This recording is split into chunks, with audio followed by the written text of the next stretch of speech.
Welcome to the Foul Play YouTube channel. Today's special episode.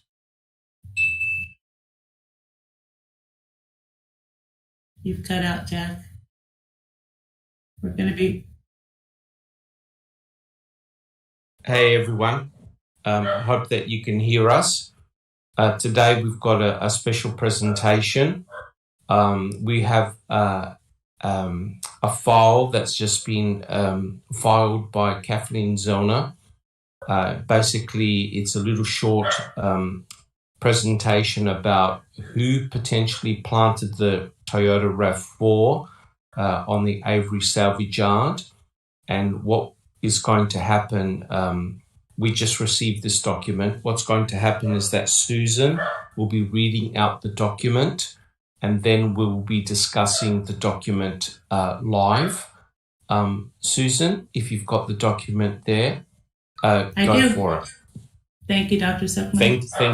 Thank you. Defendant appellant's motion to stay appeal and remand for petitioner to file a supplemental post-conviction motion disclosing new evidence of a Brady violation and a third-party Denny suspect.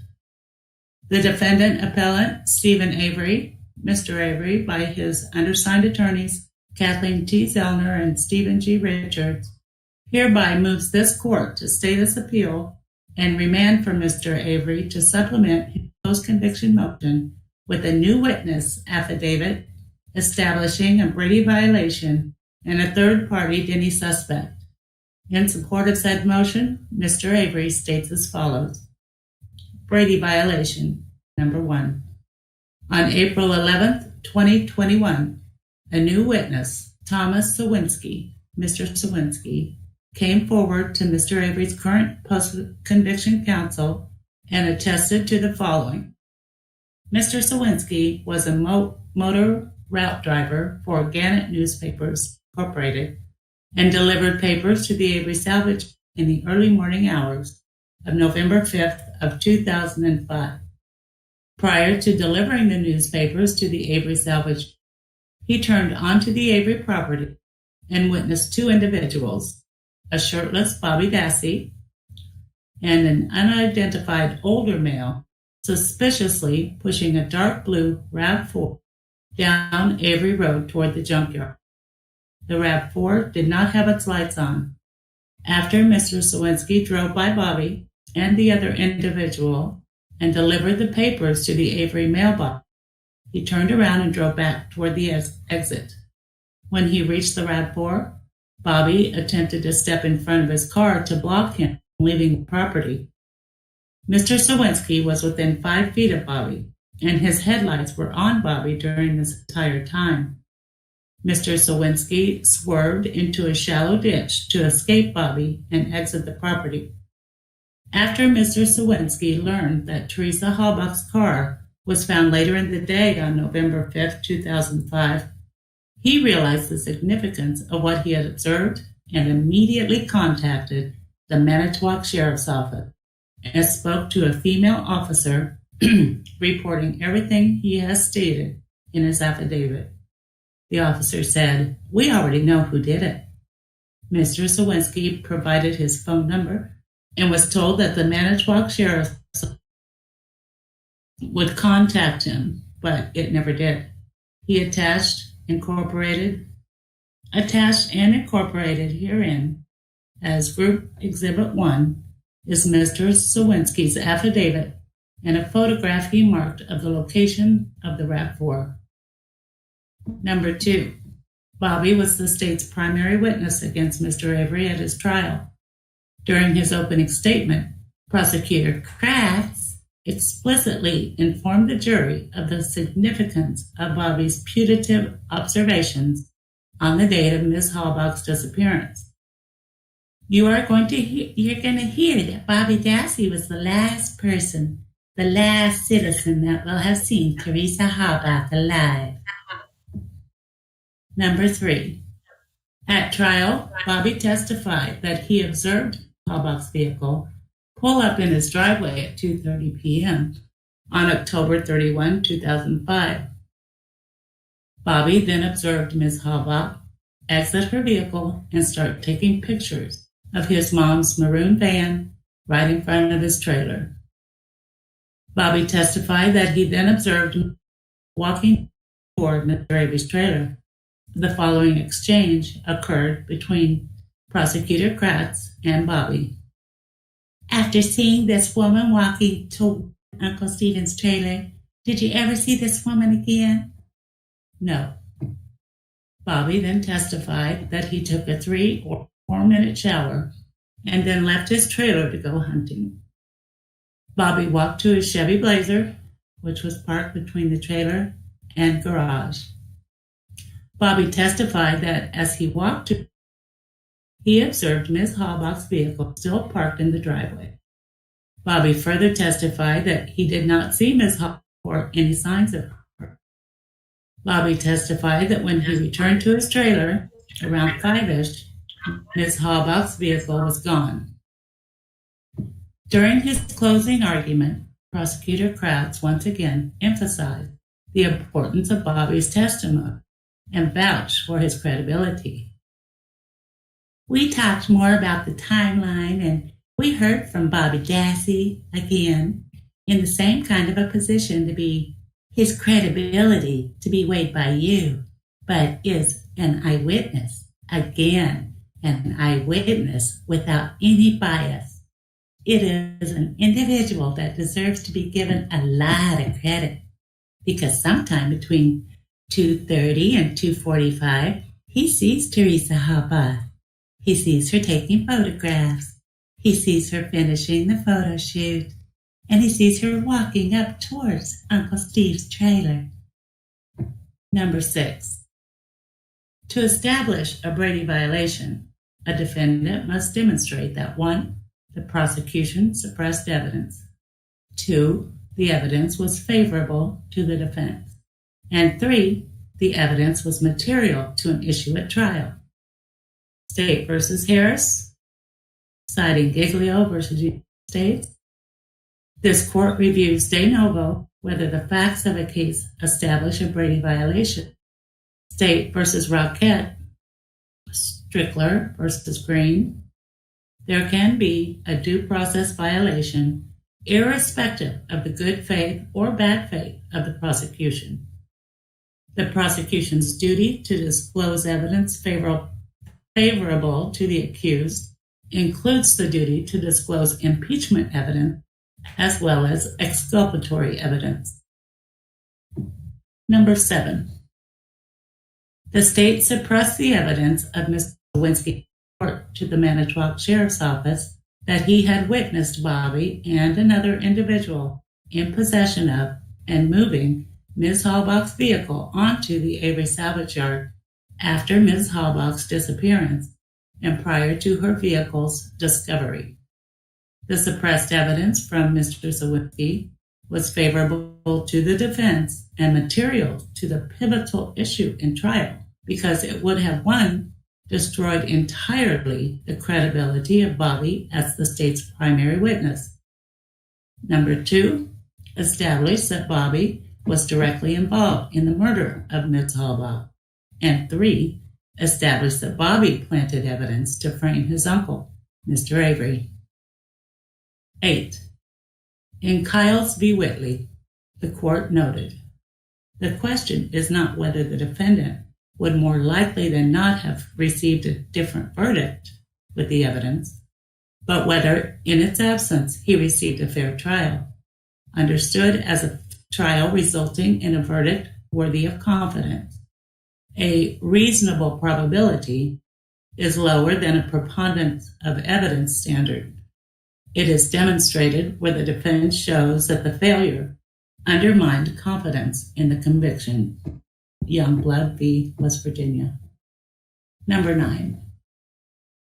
In the absence of the suppressed evidence presented in Mr. Lewinsky's affidavit, Mr. Avery did not receive a fair trial. Mr. Avery had a constitutionally guaranteed right to present a complete defense to the charges against him. Holmes versus South Carolina, State versus Pulisano, citing Chambers v. Mississippi. Mr. Avery was deprived of his right to complete defense because of this Brady violation committed by the state. Number 10. Additionally, the Sawinski affidavit greatly strengthens Mr. Avery's third-party Denny claim because the Sawinski affidavit directly connects Bobby to the crime charged. See State v. Denny. Conclusion. Wherefore, undersigned counsel respectfully requests that this court enter an order staying this appeal and remanding the cause to the circuit court to permit Mr. Avery to pursue a supplemental post-conviction motion in connection with Mr. Avery's discovery of previously suppressed evidence by the state, dated this 12th day of April, 2021. Respectfully submitted by Kathleen. And then we have the affidavit. Oh, I can barely breathe. This is the affidavit. Number 1, I am of legal majority and can truthfully and competently testify to the matters contained herein based upon my personal knowledge. The factual statements herein are true and correct to the best of my knowledge, information, and belief. I am of sound mind and I am not taking any medication, nor have I ingested any alcohol that would impair my memory of facts stated in this affidavit. Number 2, I resided in Manitowoc, Wisconsin for over 20 years. Number 3, in 2005, I was employed as a motor route driver at Gannett Newspapers, Inc., and delivered papers in and around the Avery salvage yard. While delivering papers, I drove my personal car, which was a tannish gold 4-door sedan. I cannot recall the make and model of the car at this time. Number 4, on Saturday, November 5th, 2005, I was delivering papers on the Avery salvage in the early morning hours before sunrise.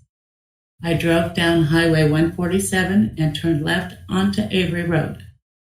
Soon after I turned onto Avery Road, I witnessed an individual who I later realized was Bobby Dassey and another unidentified older male pushing a dark blue RAV4 down Avery Road on the right side toward the junkyard. Bobby Dassey was shirtless, even though it was early November. The second man appeared to be in his 50s or early 60s, had a long gray beard, was wearing a worn, puffy jacket, had a larger frame, and was around 6 feet in height. The RAV4 did not have its lights on. Attached and incorporated herein as Exhibit A are photographs marked where I saw the RAV4. Number 5. I drove down Avery Road toward the mailbox, left the Herald Times in the mailbox, and turned back around. I felt very afraid as I approached because Bobby Dassey attempted to step in front of my car, blocking my exit. I was within 5 feet of Bobby Dassey, and my headlights were on the entire time. The older man ducked down behind the open passenger door. I swerved to the right and drove in the shallow ditch to avoid hitting Bobby Dassey. I called out, "Paper boy, gotta go," because I was afraid for my safety. Bobby Dassey looked me in the eye, and I could tell with the look in his eyes that he was not happy to. I knew that Bobby Dassey and the older individual were doing something creepy. Number 6. After I learned that Teresa Halbach's car was found on November 5, 2005, I contacted the Manitowoc Sheriff's Office and spoke to a female officer. I reported everything I have stated in this affidavit to the officer. The officer said, "We already know who did it." I provided my phone number, and they said they would contact me soon. I never heard back from the police. Number 7. After watching season 1 of Making a Murder, I contacted Avery's trial attorney to inform them of what I saw. I never heard back. Number 8. Nothing has been promised or given to me in exchange for this affidavit. Further affiant saith not. Thomas Sawinski. The 10th day of April, 2021. Wowza. Okay, Dr. Silkman or Jack. Take it away. Okay. Yeah, I can say a couple of comments. First of all, thank you very much, Susan, for reading that out. That was certainly something that caught us all by surprise. I just want to say just a couple of things first, because we do have a lot of people here in chat. It's early hours of the morning here in Australia, but so probably someone like Jack will take over in a second.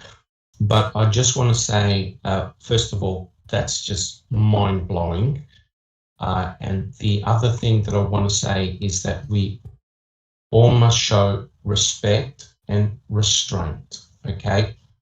It's very important not to jump to conclusions.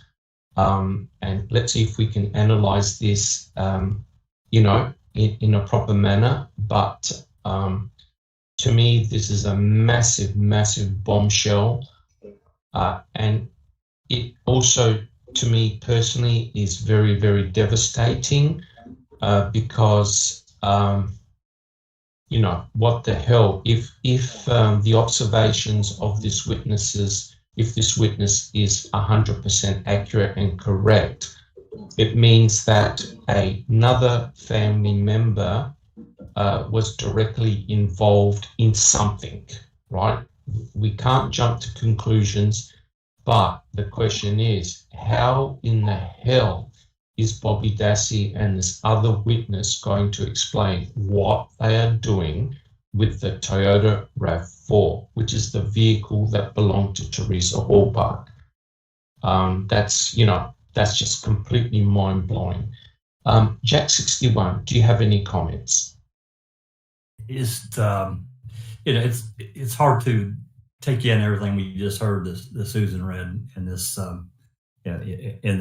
brief, and she filed a remand back to circuit court, and to hold the appeal so she could get this on the record. Just shocking to me, but at the same time, I've said it probably a million times, just like you, Doc. Not that shocking that things that we are again finding out have been withheld. They were withheld from the defense. They were withheld from the judge, yes. And most importantly, they were withheld from the jury. I think we need some time to digest it, and because we were just talking about this a little while ago on Discord. There's a record that the police seized that RAV on November 3rd. Yes. If that's true, how did Bobby get it? If it's not true, that's correct. If it's not true, where was it being kept? Where was it stuck up into the side? Yeah, where was it being stored? Right, and that's 100% correct. But the thing to me, apart from the fact that you've got Bobby and this older guy, I think the affidavit said the guy had a long beard, which is interesting because I don't know anybody else who's got a long beard that I know about. But what is disturbing here, if this is true, if the witness actually did call the Manitowoc Sheriff's Office and reported his observation, then this is massive. So if that can be confirmed, and I'm sure it can, but if that can be confirmed, then that indicates to me an implicit involvement of law enforcement. Yeah, in terms of, we have discussed many times about tunnel vision, investigative bias.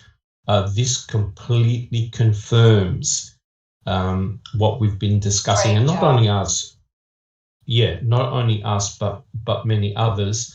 Excellent YouTubers have been discussing this from day one.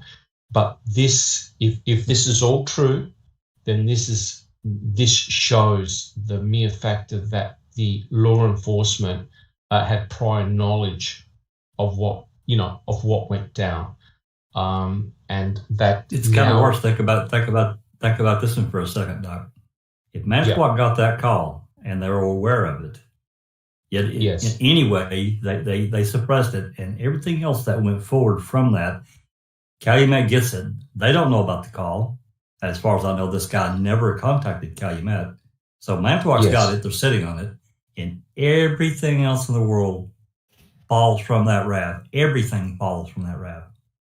Remember? Correct. They got, correct. As soon as Pam found it, they swarmed the Avery property, and everything flows from that RAV.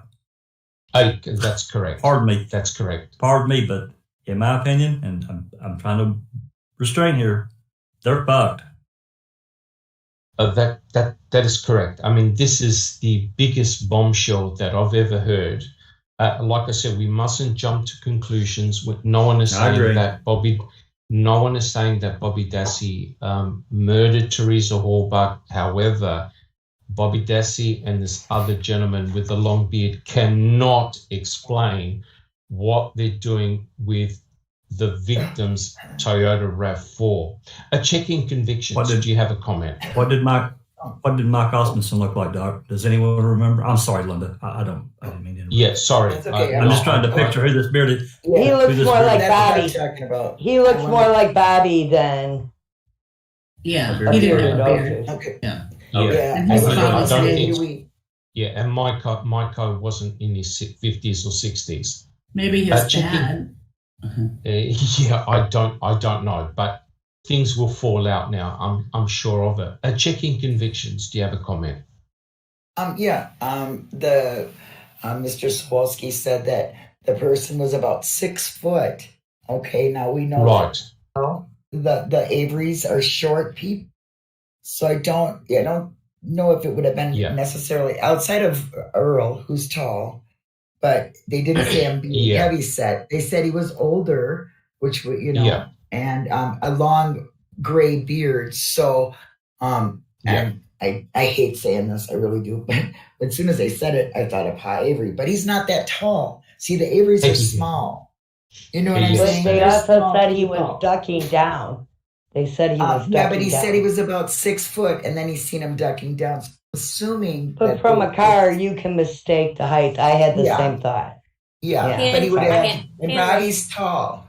Bobby's taller. So you know what I'm saying? I don't know. I guess I'm just the first person I thought of was Chuck, and the reason why I thought of Chuck is because when I saw Chuck, he does have the gray beard, and when they described the jacket, that's exactly verbatim like the same jacket that Chuck wears. Now Chuck, obviously, he's a very tiny man. He's almost really tiny. He is like I think I'm taller than he is, and I'm 5'6". He came to my chin. But as people have said that you can definitely mistake height differences. We can take other cases for example. Yeah. But the jacket and the beard instantaneously made me think of Chuck. Yes. Chuck wouldn't have been gray back then. You got to think somebody is gray. Yes. Can I say something? Yeah. Yes. At the time when this person, Thomas, what's his name? The one that made the affidavit, he recognized Bobby. Then he watched Ma'am. He would have recognized Chuck and anybody in Stephen's family. Yeah. He would have recognized. Great point. So it's not that. Great point. Thank you. Yeah. Thank you, Neville. The other thing that we must remember. First of all, this completely removes Stephen Avery out of the picture, but also don't forget Chuck went to Crivets the night before with Brendan Dassey, so that tends to eliminate Chuck. So in other words, everyone. Yes, you can. I just want to remind everyone who's listening: this at best is proof for Zellner that there was some wrongdoing and foul play and hiding things, quite possibly against Stephen Avery. So right now, that's like the best we've got, maybe. So I just want to remind people of that, and this could be, just epic. Correct. Because Yes, of course. Okay, I just wanted to say, if this is like what we're hearing, I'm just thinking of the devastation. I really Well, that's correct. And remember when Stephen did the phone call to his sister, and you had Scott Tadich in the background.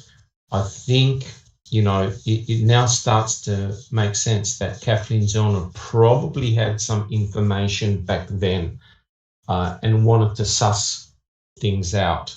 And don't forget that Bobby Dassey was re-interviewed for CASO 2, I think in 2017, where he completely said he had absolutely nothing to do with anything. And this is potentially extremely devastating, again, for not only for Stephen and his family, but also for Barb, if this is indeed true. Now, I have... Yes, Susan. If this is indeed true, I had a thought that, how much of this has Kathleen been able to corroborate? I mean, there's $100,000 online.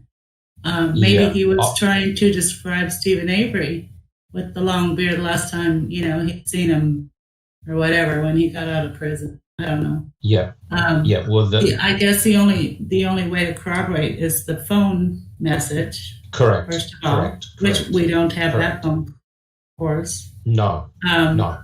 I don't know how else it could be corroborated. Well, the thing is that if we think about it, guys, and I'll call you in a second, Alice.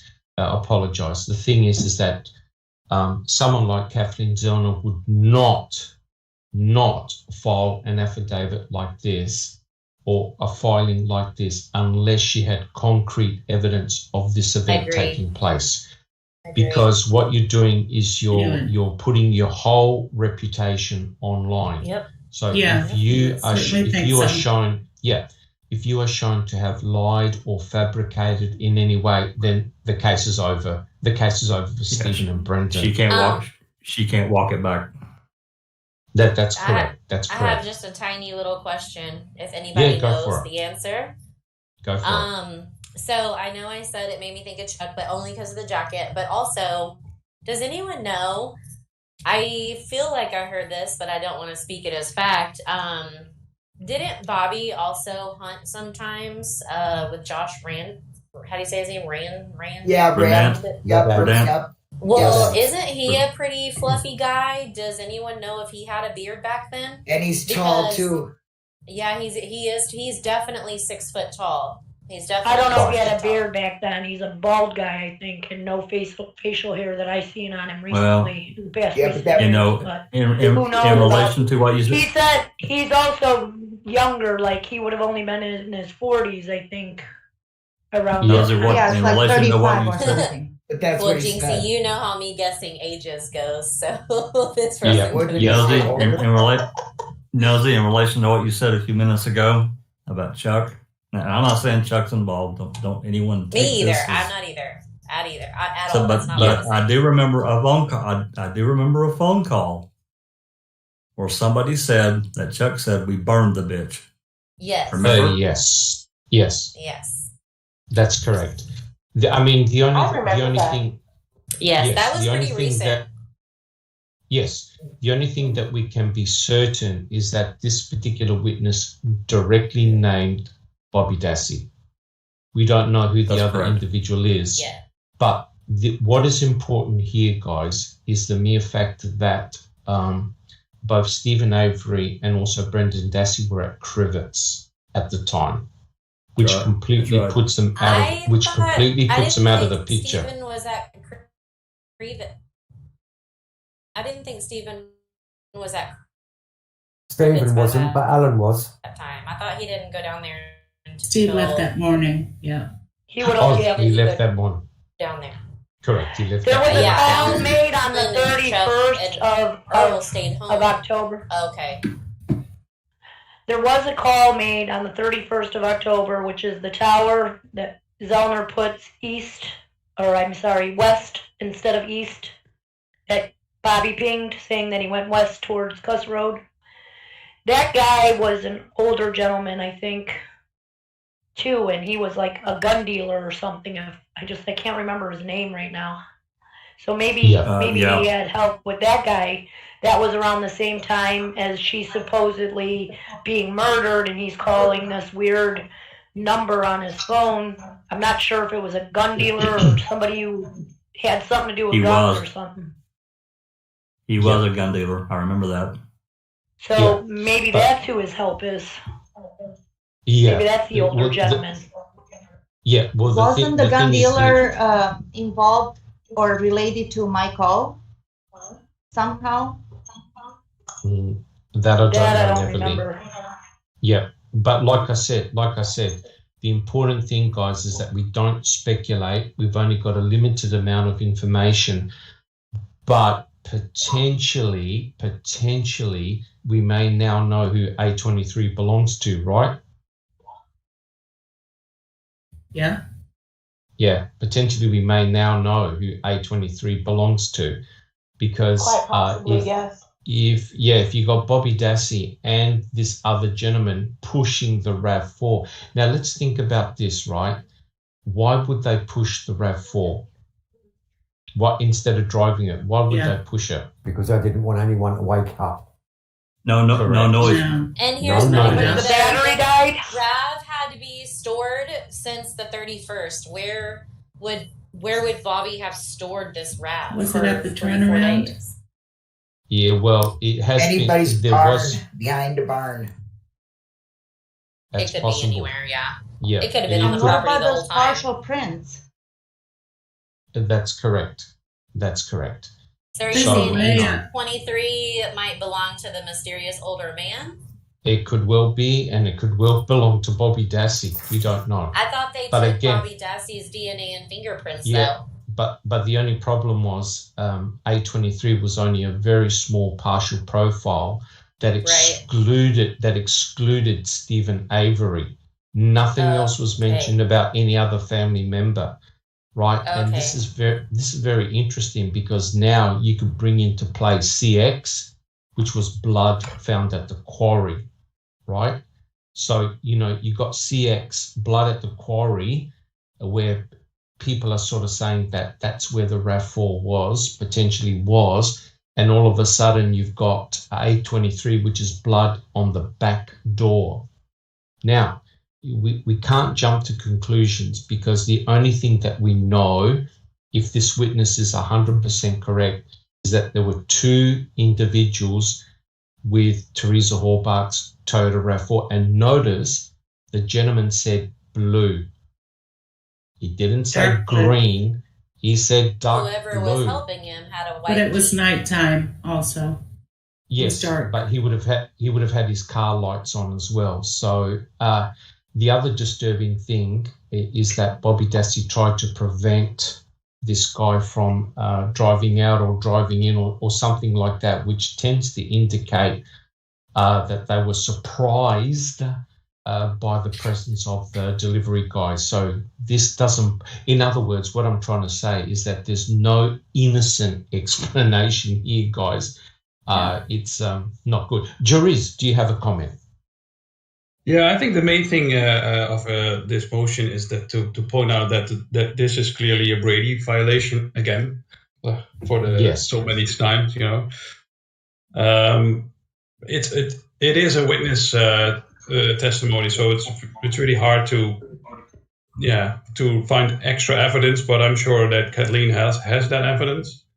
Another thing that pointed out is that the RAV4 was open, because that was in the affidavit.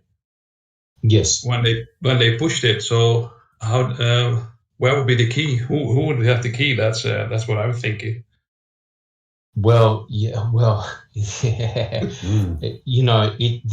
is actually quite disturbing, because if we think about the evidence that was found, you've got the key in Stephen's trailer, you've got the cremains, you've got the license plate. Well, this is not looking good. This could be like, an internal job in order to frame Stephen, which I still can't get my head around. I'm only speculating here, but it's extremely, extremely serious. It completely destroys the state's case because the state attest that it was both Stephen and then, of course, Brendan that drove the RAV4 to the pit. Now the important thing here, guys, is that now makes sense why they want to suppress the flyover video, because it tends to suggest that the RAV4 was never there, right? And then suddenly on the 5th, it was. Yeah, checking convictions. Thank you, Jariz. Checking convictions. Or they didn't want to suppress that. They were suppressing that film. Yes. Behind some trees or something. But I want to go back to the key. You know, being in a situation like that, maybe Bobby had the key and lost it somewhere, or you know what I'm saying, and they got the key from, that's when the cops went to Teresa's, and maybe they got the key then. You know what I mean?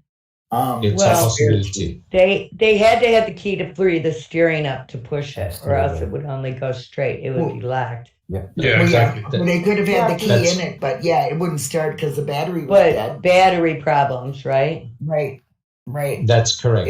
That's correct. Yeah, that's all I wanted to say. Thank you. Also, the steering lock. And just a minute detail over here, Bobby was shirtless. So did his puppy actually do those scratches on his back? Or was it a brand-fizz and going around? Right, Bobby? Well, that's it. That's it. That question will come up again. Yeah.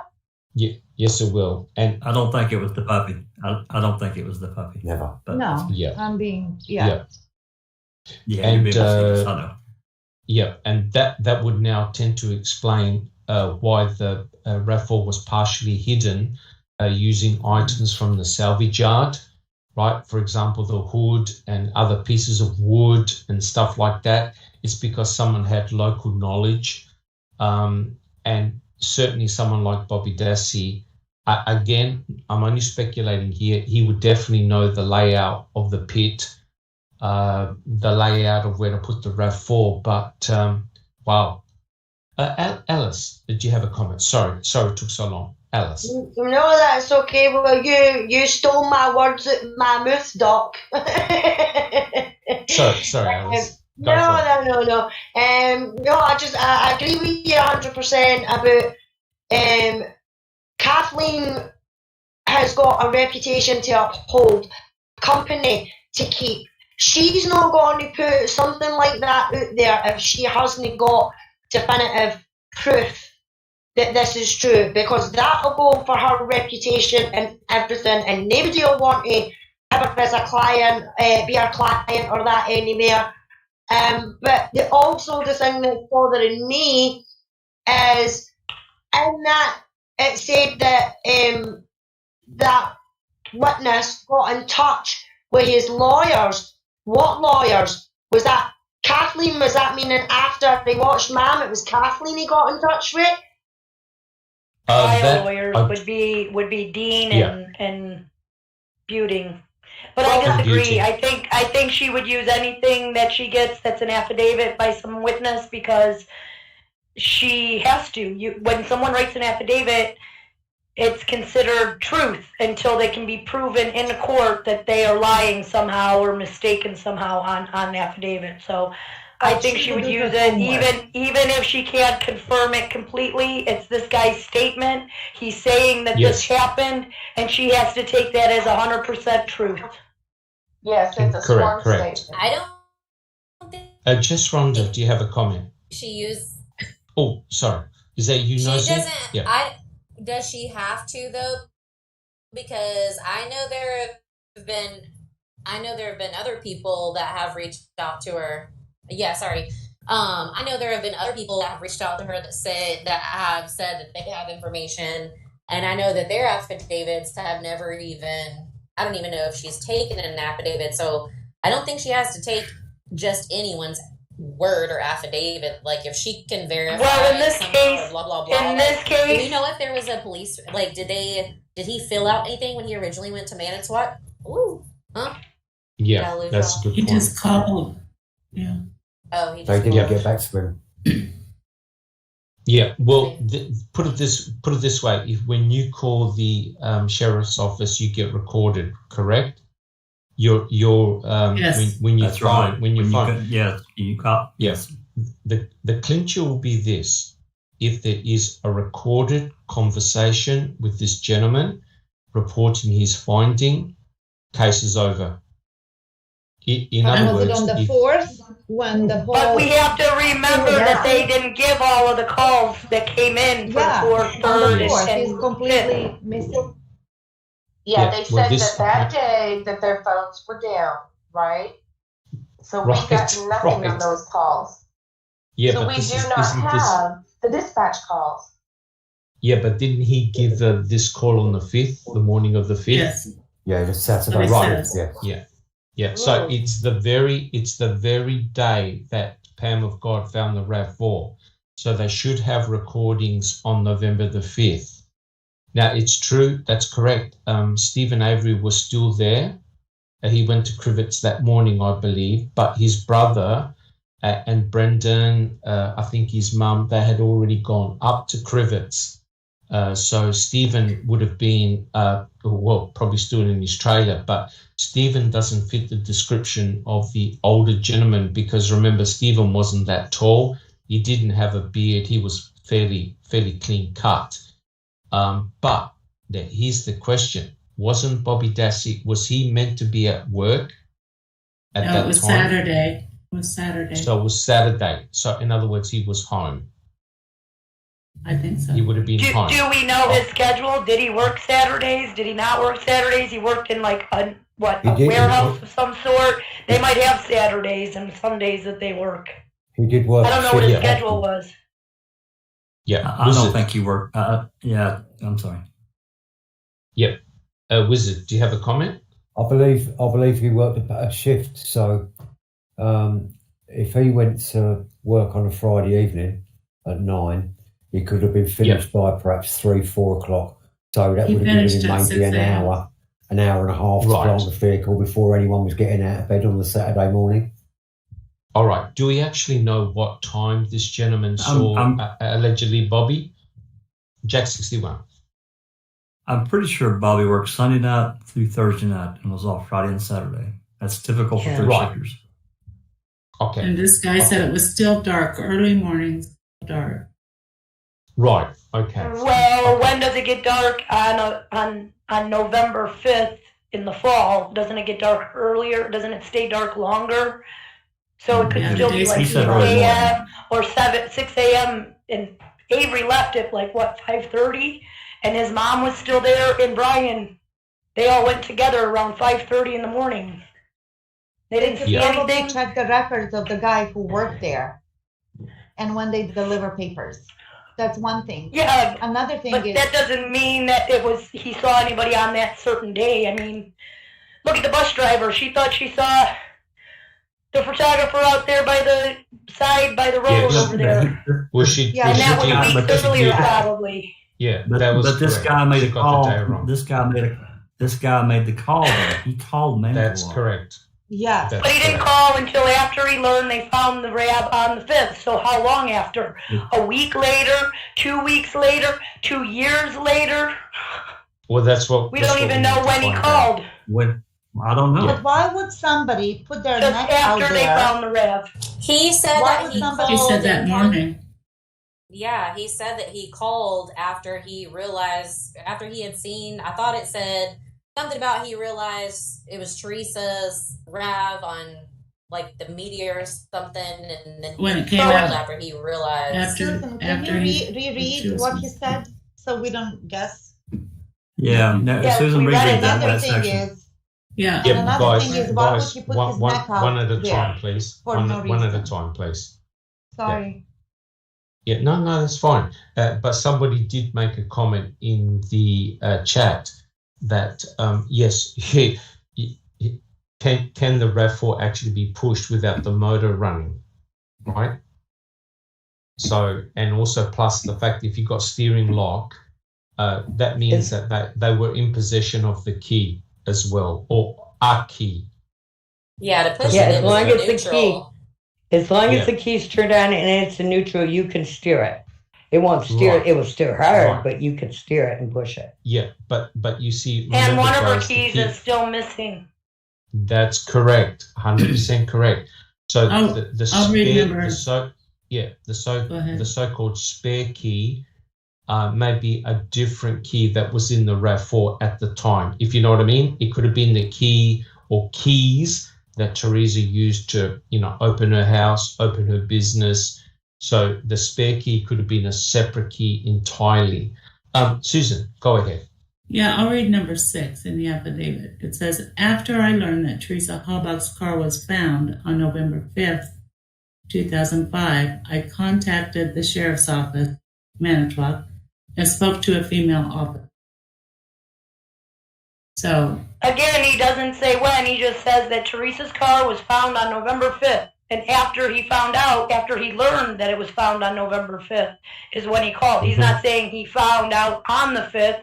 He's saying Teresa's car was on the 5th, which was the same day he called saw after Bobby. Stephen was on trial. He wouldn't have called Manitowoc after Stephen had already gone to trial, though. And then he didn't contact the attorneys until after he saw Making a Murderer, right? Susan. Right. Susan. Yes. Didn't they also say, like a line or two after that they told him they already had their man? So wouldn't that imply the that officer it was said after we already they know had who did it? Yeah. That's right. After they'd That's already right. arrested Avery. And then It would've after been- watching season 1 of Ma'am, I contacted Avery's trial attorneys to inform them what I saw. I never heard back. Yeah. Now that seems awfully strange, doesn't it? Yeah, it This has does. never Like, come I'm out. very curious about that.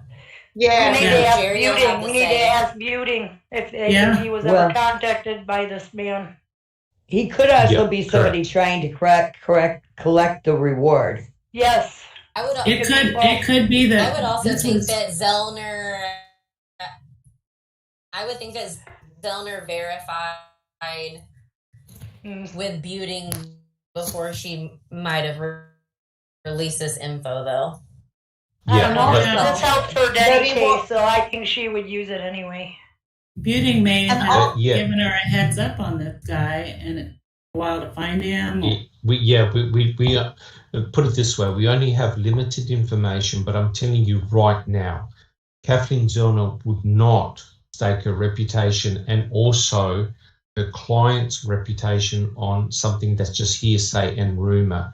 She has to have concrete evidence of what this guy is saying is indeed true, right?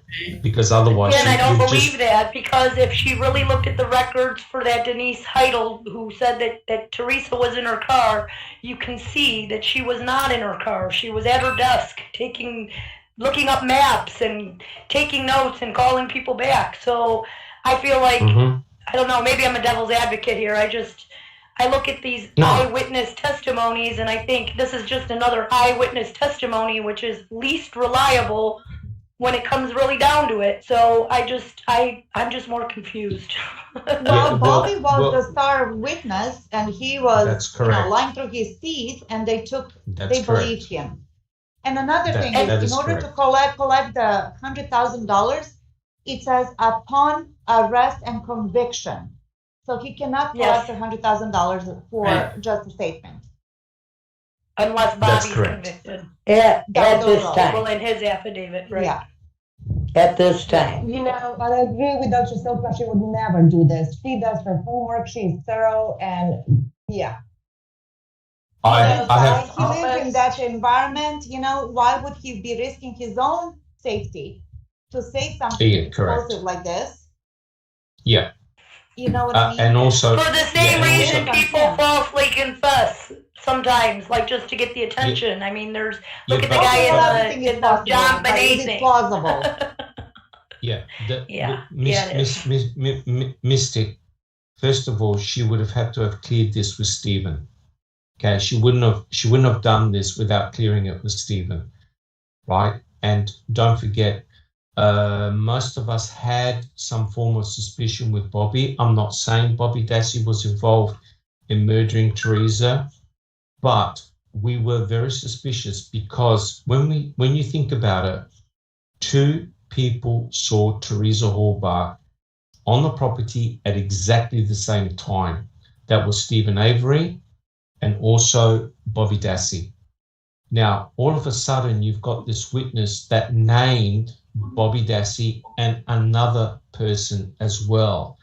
So I would say that Kathleen Zellner, in my personal opinion, she would have had to have done her homework. And furthermore, I don't think this is the only piece of evidence that she's got, right? Agreed. I think this is just to open the door. In other words, Bobby, you need to explain yourself, mate. What were you doing with this RAV4? Is it true or isn't it true? Don't forget, they've got 8 sets of fingerprints on that RAV. 8 sets of fingerprints. And they've also got A23 and Lord knows what other evidence that they've got. Ken Kratz, during the trial, was very protective of Bobby Dassey. Bobby Dassey was the star witness against his own uncle.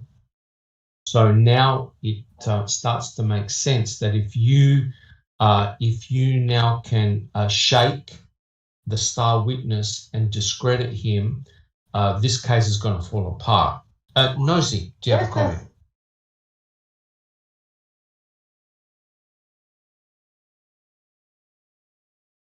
Nosy, are you there? I think Nosy dropped out. Sammy, do you have a comment? Well, it's reminding me of when we did go through these dispatch calls. Do you all remember some mysterious caller? Somebody called in. They were calling in because they had a buddy who said he saw something and he was terrified. He was scared to death. Yeah, yes. It was the roofer. Do y'all remember that? That's what this is reminding me of. Yes. Yes, correct. And somebody made a comment in chat that someone like Bobby Dassey would have a very good knowledge of the layout of the salvage yard, right? And it's very interesting that the RAV, again, if this story is true, it was moved in the early hours of the morning under darkness. So obviously, and the mere fact that they didn't drive it in meant that they didn't want anyone waking up, what's this car doing at 5 o'clock or whatever time in the morning. So again, and you would definitely need more than one person to push that vehicle for sure, because it is quite heavy. Most of the people on the Avery yard were gone. They were already in privet, so why would it matter if they turned it on or not? Because the only Stephen one was left still there. near the, but his trailer's down that road. The only one that's still in that area of where they pushed it through would have been that's true. Mama That's true, Avery, and how much was her hearing? Yeah, but Stephen would have seen lights. Yeah, Stephen would have seen lights come down Avery Road. Yeah, you're not going to see two men pushing a car. You don't think they'll be able to see that? Like even when he gets in his truck and drives down the road to leave. No, not in darkness. Not in darkness. I have one other question. How cold was it? How cold was it on November 5th? It would have been that he cold. was shirtless in the dark, pushing a RAV4 down the road. This is also no offense to this guy, but this is also an auto salvage yard where people might have been, where they might have had a car they had to push down the road at some point. Could he be mistaken on the date? Like he's bare shirtless, I don't know. Well, Jay Bagata said it was 40 degrees that morning. Right. He's a young kid. They don't feel the cold. It got hot. Yes, he was young, and who knows what he was hiding and why he took his shirt off. Whether it's flight or fright, what he a would have lot been of sweat. He would have been he would have been sweating profusely. Yeah, exactly. And maybe he had bloody clothes, and we had dogs sitting on bloody clothes and caught. Didn't he say? Well, hopefully he got rid of the bloody clothes on the 31st and didn't have them still on the 5th. I'm sorry. That's correct. No. I mean, you raise a good question, Mystic. The thing is, we don't know. The only thing we can state is that Bobby Dassey and another individual that we don't know were together pushing the RAV4. as far as we know. We can't jump to any conclusions. But look, I can't come up with a non-nefarious reason as to why these two individuals will be together with the RAV4. Jack 61. Just thinking about somebody pushing a car and don't really have control of it because, as BB said, it would be hard to steer, number one. Number two, your brakes are power controlled. Yes. So they don't really work well at all. That could explain how the parking lot got knocked out. In other words, they could have hit something, bringing the vehicle in, or pushing it. That's correct. But the other thing, I'm just throwing that out. I don't know that. Yeah. Go ahead. The other thing, of course, is that once the vehicle, if they had the key, once the vehicle got pushed down Avery Road, they could have started it and driven it to the pit. So in other words, once they were past the houses and they knew that no one would hear anything, they started it up and drove it to the pit. If that's indeed what happened, I can't imagine them pushing that vehicle all the way down and into the pit area in pitch black. That doesn't make any sense at all.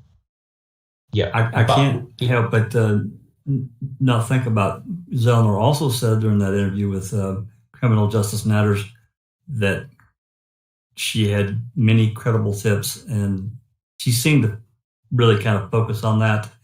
I'm just wondering, well, it almost sounds positive now. This is what she was talking about.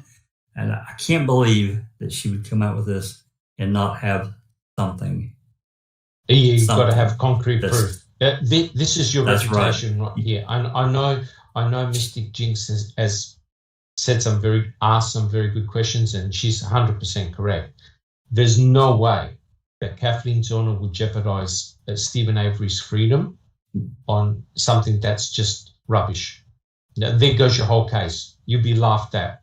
You won't be able to show your face again. There's no walking this back, right? No, you cannot walk it back. No, and there will be evidence that this gentleman's involved in doing a mail run, right? Because he obviously dropped off papers or whatever he did in the mailboxes. There will be documentary evidence that that's what he does and the times that he does it, right? So the mere fact that he rang Manitowoc, that means there must be a recorded conversation. If that person said, "Oh, we already have our man," that tends to indicate that when he rang, it would have been hopefully after Stephen got arrested, right? And not prior, because then... Well, I would hope. Be after November 9th. Yeah. So. But doesn't this sound familiar already with the 1985 case? Yes, it does. Do we have our guy? Do we have Stephen in custody? That's correct. That is correct. Nosy, do you have a comment? I have a question, please. The 8 fingerprints on the back of the RAV.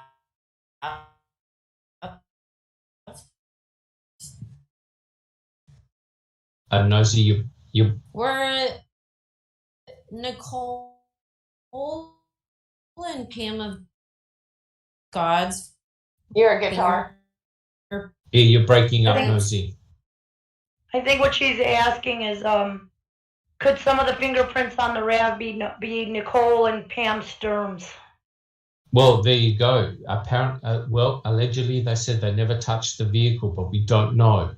So, in other words, what the point I'm trying to make is this: you need to check the prints of everyone who came close to that RAV4. That can y'all hear me? Makes logical sense. Now we can, yes. Now we can. Yes. I'm gonna have to get super fast before I lose you guys. Okay. The prints on the back of the RAV, did anyone ever compare, or is there any information out there if they compared the prints to Pam of God and her daughter Nicole? Because obviously their names would have been okay. No, they didn't. So some of those prints could possibly be theirs. Oh, that's potentially if they touched the vehicle. But according to their testimonies, correct me if I'm wrong, guys, but they said they never touched the vehicle. They only used tissues. But one thing, shirt, her sweatshirt. Yeah, one thing they said sleeves. Yeah. Yes, correct, Sleeves. Correct. They also went out of their way to explain that, to make a point that they didn't do anything. Which I need to is get kind back of and fishy look at to that. me. Yes. Yeah. Yes. Okay. Thank you. No problem. Just Rhonda, do you have a comment? Yes. Just that. It's just a comment. We've heard that before. Don't worry about it. We already know who did this. We got our guy. We've already heard that before. Yes, we have. In the 85 case. So hearing this again in this case is just kind of ties the two time periods together to me. Yes, it does. Just Deja we've heard vu. it before. Yeah, deja vu. There you go. Yes, And so when I yes, it first does. heard that, we don't worry or whatever Susan read, I was like, where have I heard that before? Oh yes, law enforcement has used that before where Stephen Avery is concerned. That's correct. And you hope to God that that comment was made after Stephen got arrested and not before. Right? It's just Well, yeah. Who was it? Yes, Jacob. Mystic? That day of the 5th, they asked, was he That in is custody correct. yet? They already is thought it was correct. him. That's correct. But here's the issue. Was there sort of collusion between Bobby and this gentleman and law enforcement? That you now have to ask that question. If this event actually took place, was there coordination or collusion between Bobby, this gentleman, and law enforcement? And it all depends on when this gentleman rang and made the observation. Jack 61. Well, Jack again, 61. it goes back to what. Can you hear me? Yes. Yeah. It goes back to what I said earlier. If law enforcement actually sees that, Manitowoc actually sees her car on the 3rd, how does it wind up in this position on the morning of the 5th in the dark with Bobby and some other gentleman pushing it? You hit the nail on the head, because that meant that the vehicle was in the custody of law enforcement and all of a sudden was in the possession of Bobby Dassey and this other gentleman, right? Which means that it tends to suggest collusion between law enforcement and Bobby Dassey and this other gentleman. I hope that is not the case. I really That'd be hope that's not devastating. the case. God, how devastating could that be to the entire family, not just the Dasseys or the Taddicks. That is correct. But again, guys, I just want to show caution and respect, because we only have limited information. But my concern is, the worry is, I don't believe Zellner would stake all the work she's done over all the years on just something that's false or potentially not true. I think she's done I disagree, homework. because I'm going to say why, because I've been wanting to say this. She doesn't, what she's saying in her motion is there would be a Brady violation, because this guy might be wrong on the date that he saw Bobby. Let's say he is. But he did call the Manitowoc Police Department or Sheriff's Department and reported it to them. So that would have been evidence that should have been given to the defense to show, look, there might be this Denny suspect, and if they hid that, that would be the Brady violation. That's what it sounds like she's really putting out there, is that there's this Brady violation. Not necessarily that everything this guy is saying about it being Bobby pushing it on the 5th is necessarily true. What she's saying is the police hid him from calling. Like, if he did call, even if he's wrong, he called and made that call, and that call should have gone to the defense so the defense can make their own case of it. You know what I mean? Like, if they wanted to use it or not. Yes. Well, he would have had to have, it would have had to have been the night the RAV was planted, because when else would he have seen Bobby pushing a vehicle on the property? That's correct. But you see, Mystic, this is actually more than just a Denny. This is actually putting Bobby Dassey. It's a Brady. Right. Oh, well, of course it's also putting Bobby, which is. Yeah. But the question is that he was actually able to name a family member, Bobby Dassey, in direct connection with the vehicle belonging to Teresa Hallbach, who was reported missing. That's huge. You see, no one has been able to put Stephen Avery next to that Toyota RAV4 at any stage. Yet we have a witness that put Bobby Dassey next to the Toyota RAV4 and this other gentleman. That's huge. And Bobby cannot explain what the hell he's doing if this is indeed took place. Mystic, what do you think?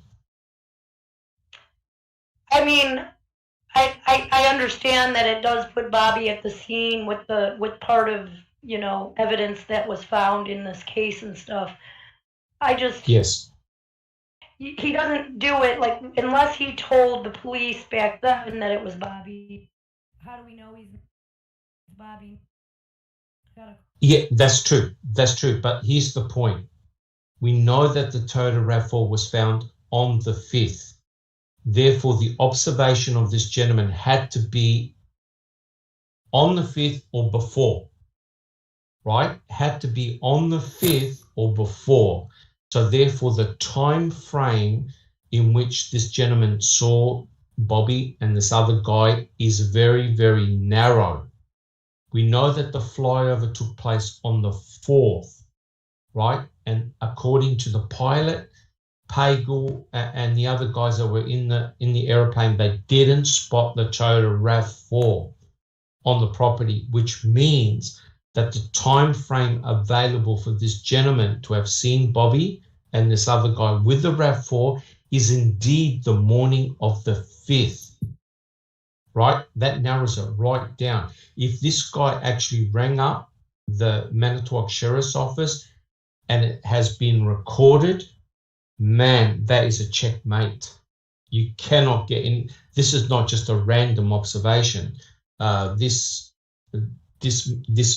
firms it up, in my opinion. A disco pervert. Do you have a comment?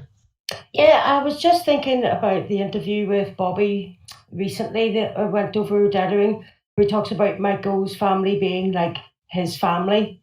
Like he's over there and their parents and what they were like that stuff. And we don't really know much about Michael, but he would seem like a type of person that Bobby would ask to do something like that. And I know that he doesn't have a long beard, but what do his member of his families or affiliates like, or like the hunting buddy? It's a possibility, Yes. Apparently, both Bobby and Michael were very, very friendly. They saw each other all the time. I think they were hunting buddies as well. Neverly. Yes, and the state did everything in their power to keep Michael out of this whole mess.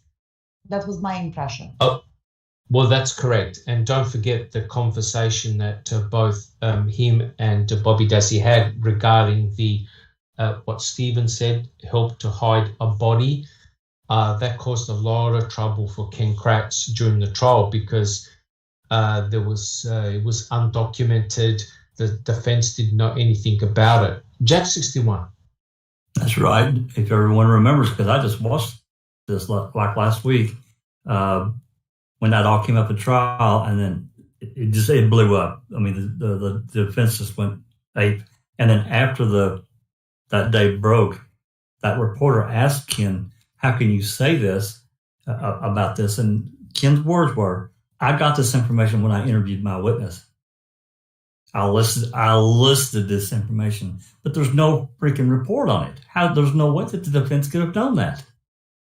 Correct. It about blew up in his face, but he, of course, he was able to get. I don't know how the Willis did not literally throw the book at him, because what he pulled there was completely wrong. Yeah, and thank you. And the other point I want to make is this, right? Because remember, we covered this during one of our presentations, and Kathleen Zellner looked at the timing of all the events. We know absolutely for sure that if Teresa Hallbach had left the property after she did the photo shoot, you had two people in the same vicinity as Teresa Hallbach. That was Bobby Dassey and Scott Tadich. Bobby Dassey and Scott Tadich, they alibied each other. But time-wise, you had Teresa Horbach, Bobby Dassey, Scott Tadich, all in the same vicinity, right? Time-wise. That's very interesting. If this gentleman is correct, you now have Bobby Dassey. Bobby Dassey was named specifically with Teresa Horbach's vehicle. That, to me, that's devastating if that is indeed true. Jack 61. We also have who was working in the garage that day at the Avery salvage yard. I'm just saying. I know. Yes, that is correct. Someone in the chat asked how tall Ken Kratz was because, he had a beard and whatever. And I mean, it's a great question. I'm just saying. It is. I'm trying to think of every person that's older and has a long gray beard that's a little husky, and Ken Kratz falls right into that. And he would be sweating as well, correct? Is that what you're trying to get at, Nosy? He would be sweating as well, pushing the vehicle. But, I mean, all jokes aside, as I said right at the beginning, we need to show restraint and respect. But, oh my God, if that is indeed true, Bobby and this other gentleman have got a lot of explanation to do, because it to me, it completely removes both Stephen and Brendan out of the equation completely, right? Because the state was stating that Teresa Horbach's RAV4 and Teresa Horbach herself never left the Avery salvage yard. Yet if you look at this guy's observation, you've got Bobby and this other gentleman pushing the Toyota RAV4 down Avery Road. The thing about that, the significance of that, is that if you continue down Avery Road, you get to the pit area, right, where the car crusher was. But I don't believe they would have pushed that vehicle all the way down. It's likely that they got the vehicle to a certain point, started the motor, and then drove it to the pit area. Guys, what do you think about that? Is that outrageous, or do you think that's a possibility? It's possible. What do you think, guys? Yeah. It seems that that's probably the logical way, which tends to suggest that they had the original car key with them, and that the spare key was somehow either in the vehicle or was obtained from another location. That I don't know. But yeah, that's pretty interesting. Jack 61. Yeah, I think the spare key could have been brought to them. But if we follow this trail that we're kind of on, again, this is speculation, and say that he did do it by himself or with someone else. This leads to a bigger issue, kind of behind the ropes here, of why. What's the mindset? For what reason would he do something like this? Is there something going on? Was there something going on within the family that, I'm just throwing it out there because, is well. Well, I mean, that goes up. That was horrendous what happened to her. Yeah, but put it this way: where did the RAV4 come from? Where was it initially before it got driven down or taken down to Avery Road? And if you notice, it was done it appears it was done in the early hours of the morning, so no one could see what they were doing. But what Bobby? Well, according to Ramlow, he saw it in the turnabout by Scott's that day before on the 4th, right? So that's probably where it was then, right? Did they push it all the way down Main Street, or did they drive it to Avery Road? Oh, they would have driven it. It would have been driven, which tends to suggest that the battery was functional and B, they had a key. There's no way they're going to be pushing a RAV4 down the road. A BB. They had to have a key. They had to. Yes. Otherwise, it would have had a key. Not been able to be pushed. And they could have used that skid steer to push it after a while. After they got on Avery's. They could have That's got a the possibility, petitioner out and correct. pushed it with that. Yep. Or Then I towed it. gotta wonder Or towed about it. the battery. That's Yeah, the supposedly battery the was- Manitowoc Sheriff's Department's battery. How'd that get in there? If Yeah. In the if chat- Bobby was the one who did do it, I'll just say like he would have just taken Teresa's key. It's not uncommon. Like my key fob is on one. That's what I carry with me everywhere. And then my house keys and all my other keys are on a totally different set. And I don't Yes. carry them at the same time at all. I literally carry my key fob and nothing else. Typically my house is never empty, so I don't have to worry about it. But I think it could just be her regular key. I'm not really sold on the fact that it's her spare per se. But just saying it's normal. It's normal to only carry the key fob. Yes, correct. But if you're on the road, you would have had a key to get into your own house and a key to get into your own work premises, right? I mean, that's not an outrageous suggestion. The question is, where are her other keys? Right. I understand that, you can carry the key fob that opens and closes your car, but you're going to have the other keys to get into your house. Was she known to leave her house unlocked? It's Wisconsin. Lots of people leave their houses unlocked. Me even to too. this Where day. I'm from, my tiny town, windows open, doors open, garages open. It's a very common thing to just leave your door unlocked. Yes. I mean, I'm only speculating, but me too. Put it this way: they haven't found her normal keys, her other keys. True. Right. So That's she would really have had to have had a key to get into her work premises, right? And I think it was actually Tom Pierce who actually mentioned the fact that she did have additional keys, not just the car key. So it's normal. Like on my car key, I've got a key to open my house. I've got other keys as well. So you just don't have your car key. You normally put all your keys together, and you have a spare fob, right, which you use in an emergency if you have to get into your vehicle. So something here is rather suspicious, in my opinion. Disco Perfect. Yeah, I was just thinking about the motivation of seeing them push it back onto the Avery property where Bobby lives. Like, that's a weird motivation. He can't be, confident that it will not shine a light on him if he was the murderer. But it'd be confident if he was told to put it there to frame Stephen by somebody else. That then they wouldn't. That's it. But the factor is now we have a witness that puts him together with a vehicle, and that's very, very hard for him to explain. And I'm absolutely sure that he's going to be questioned about this, right? You can't leave this hanging in the air. He would have to be questioned. Is this true, Bobby? Right? And here's the question, right? If they forensically examine the RAV4 and they find evidence of Bobby Dassey, either DNA or prints, how is he going to explain that? Right? It's not going to look good at all. And like I said, we have A23. We don't know whose profile that belongs to. In the YouTube chat, some time ago, we had MK Universal.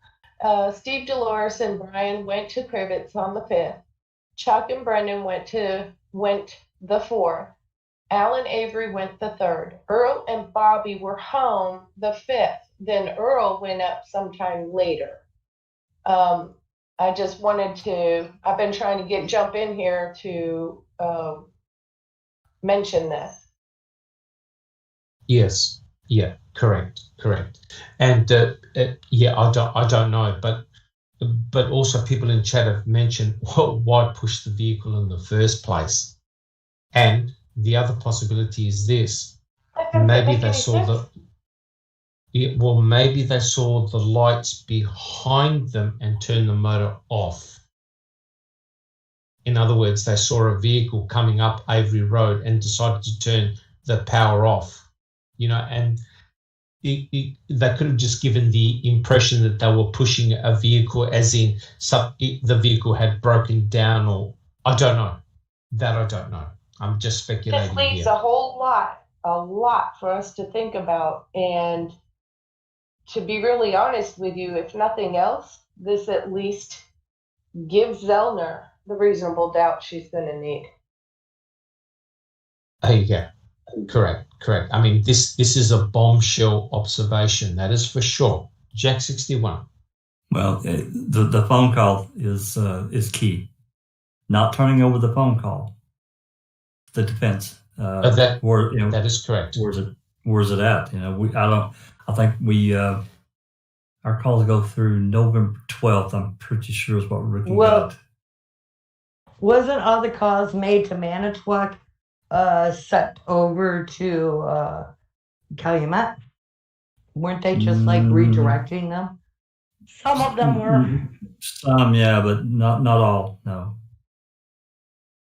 Right. Remember, they picked and chose which ones they were going to put on that. That's why we have track 1, track 2, track 3 for those phone calls from Manitowoc, because they picked and choose. Oh, that's the ones that I'm talking about. The entire record that we got. I'm not talking about the 30 calls that got found out when Remaker testified. I'm talking about the whole from the 3rd to the 12th.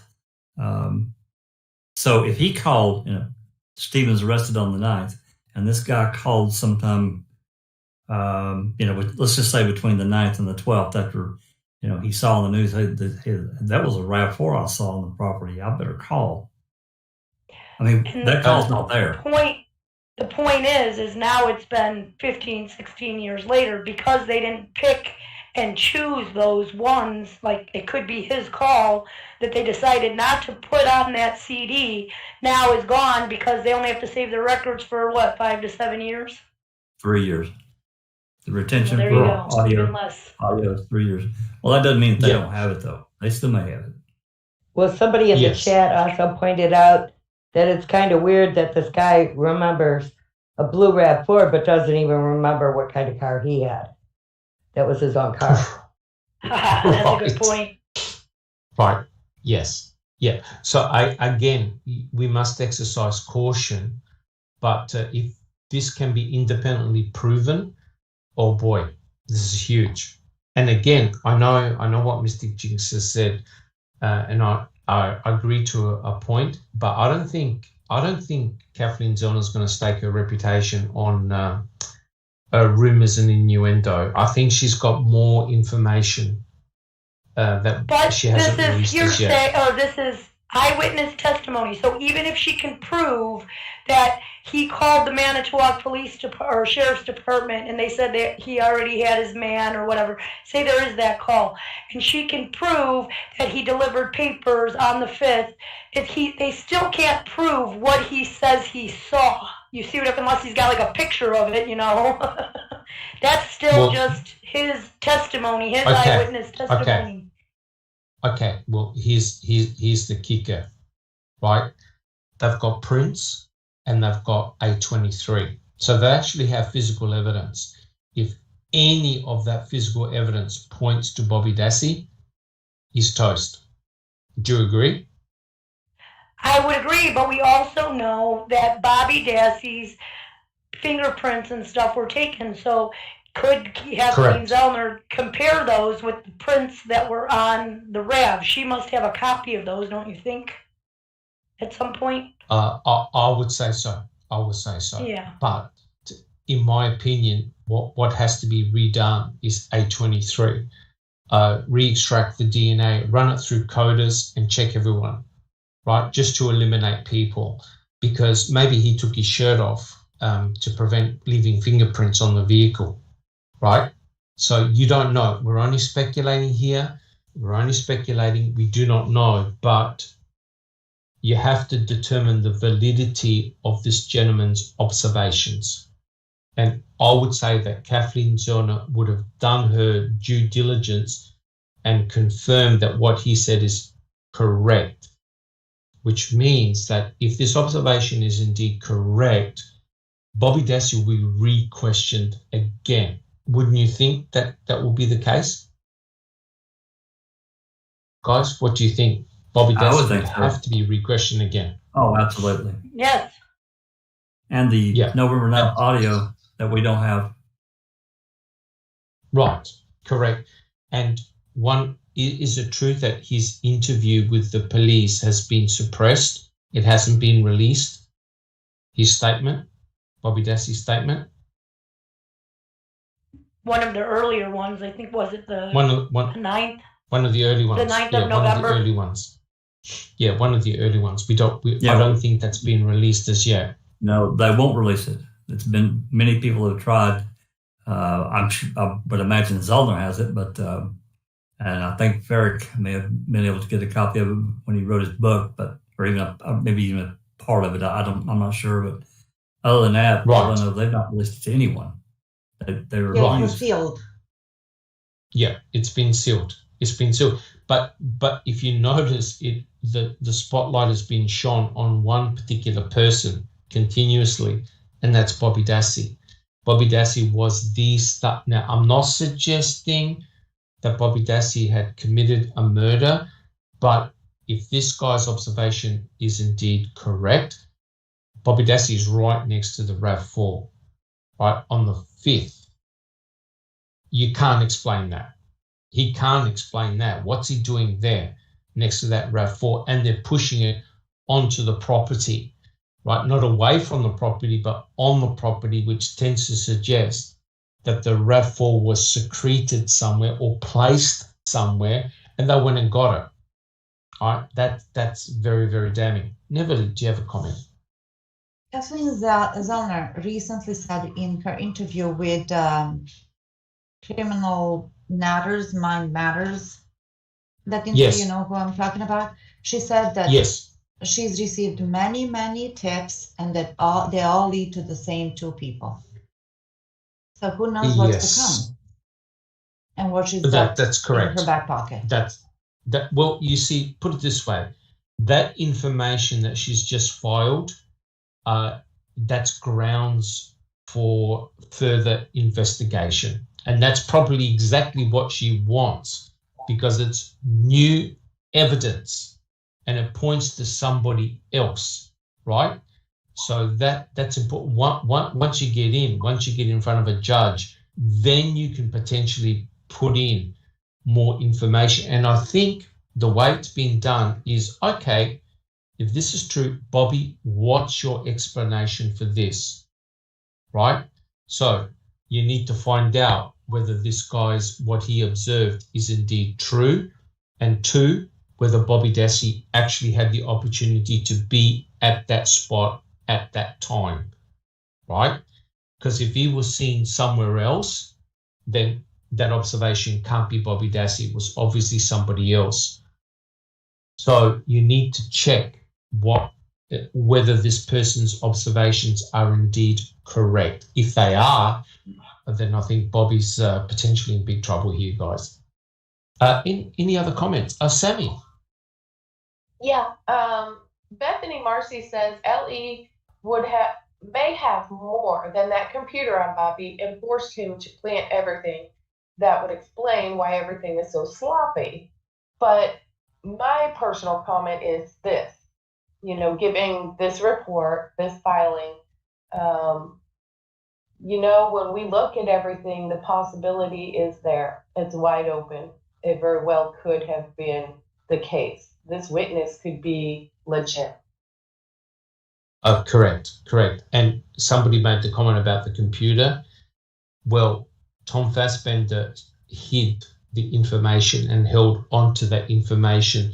So potentially they could have used it as leverage against Bobby, right? They could have used it because had that information come out in court at that time, that would have severely embarrassed and probably destroyed Bobby Dassey as a witness, right?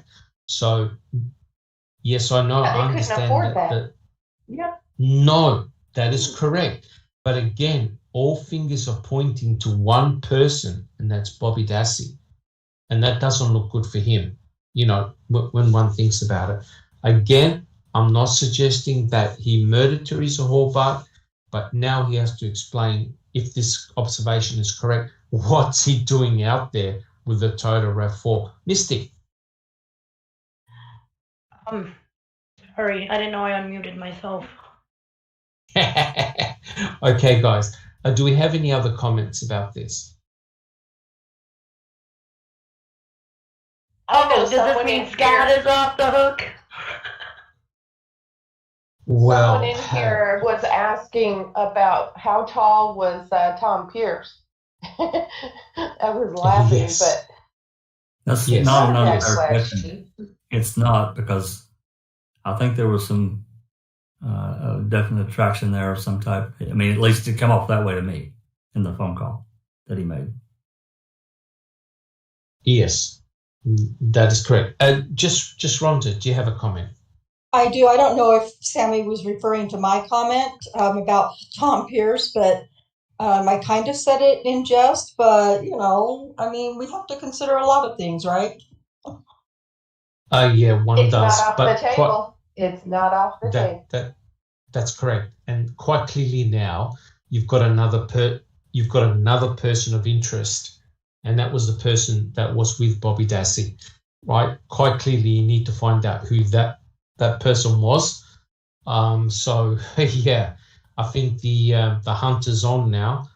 So the cat's out of the bag. This is very, very interesting. Alice, do you have a comment? Yeah, Old Dog has said in the chat, the only scenario that he can think of where they would be pushing the vehicle down Avery Road is if it was stashed across the highway. If they had to drive it at 147, there'd be no reason to hoop it once they got to Avery Road. I agree. Correct. And, if the battery was disconnected, potentially their plan was to either jump start it or, I don't know. It doesn't make any sort of sense. Bibi. Well, it depends, because right past the mailboxes, there's that first shed that's right there. Correct. Right? Correct. So it depends on where at on Avery Road he actually spotted them, because if it was right past the mailboxes and they were going in further to like Mom Avery's or whatever, then they could have pulled it out of the shed and be pushing it. There's a picture in the motion, and it shows where he says he's seen them, which was like in between up by the trailers and down by 47. He was like they were in the middle of that road leading up there. Yeah, So well, they were once you coming make from the 147. once you make the left, oh, okay, because once you make that left by the mailboxes, there's a shed there, and then a big one, like a machine shed, and then the road continues on down by Mom Avery's, and where you turn right to go into the business. That's correct. Yep. And we don't know about the battery. We don't know whether the battery was disconnected. The mere fact that they were pushing it tends to suggest that it may have been disconnected. I don't know. We're just simply speculating here. Jack 61. We don't even know how much fuel was in the tank. That's also correct. That's because also correct. They didn't take any measurements at the lab, or if they didn't report it. In terms of used that. I thought she used that and said that because she filled her tank this day on right before she went out to Avery, she would have used this much gas, and she still had so much gas gone that for some reason she must have been traveling. That like she could have died between 240 and 435 or whatever. Like there was more gas used than what should have been. I don't remember something like that. I don't remember anywhere where it's, unless they've taken measurements after the fact, because if I remember, Fallon did say it was a mistake. They didn't do that. I have to go back and look. It's been too long. I'll have to go back. I don't know. Yeah, I don't know about gas levels. I think what they did is they did odometer readings. Odometer, the number of miles traveled. Nosy. Hey, so I was just going down a little rabbit hole while everyone was talking, and I'm looking up Mike O and his family, and they owned a 1998 white Chevrolet Blazer which could probably be easily Very mistaken. interesting. Which could very easily be mistaken as a white Jeep. See, I think that Bobby would have like Michael to help him with that. That's all I can think of, rather than another family member personally. And we don't know anybody what they really look like either. Michael looks very much like Bobby. Michael looks very much like Bobby. Yeah, I'm looking at his picture. I posted them in Case Talk, and they actually do look a lot alike. Right. And the question is, did he actually see? Who did he actually see? Was it Bobby Dassey or Mike O? Yeah. Is that a legitimate question to ask?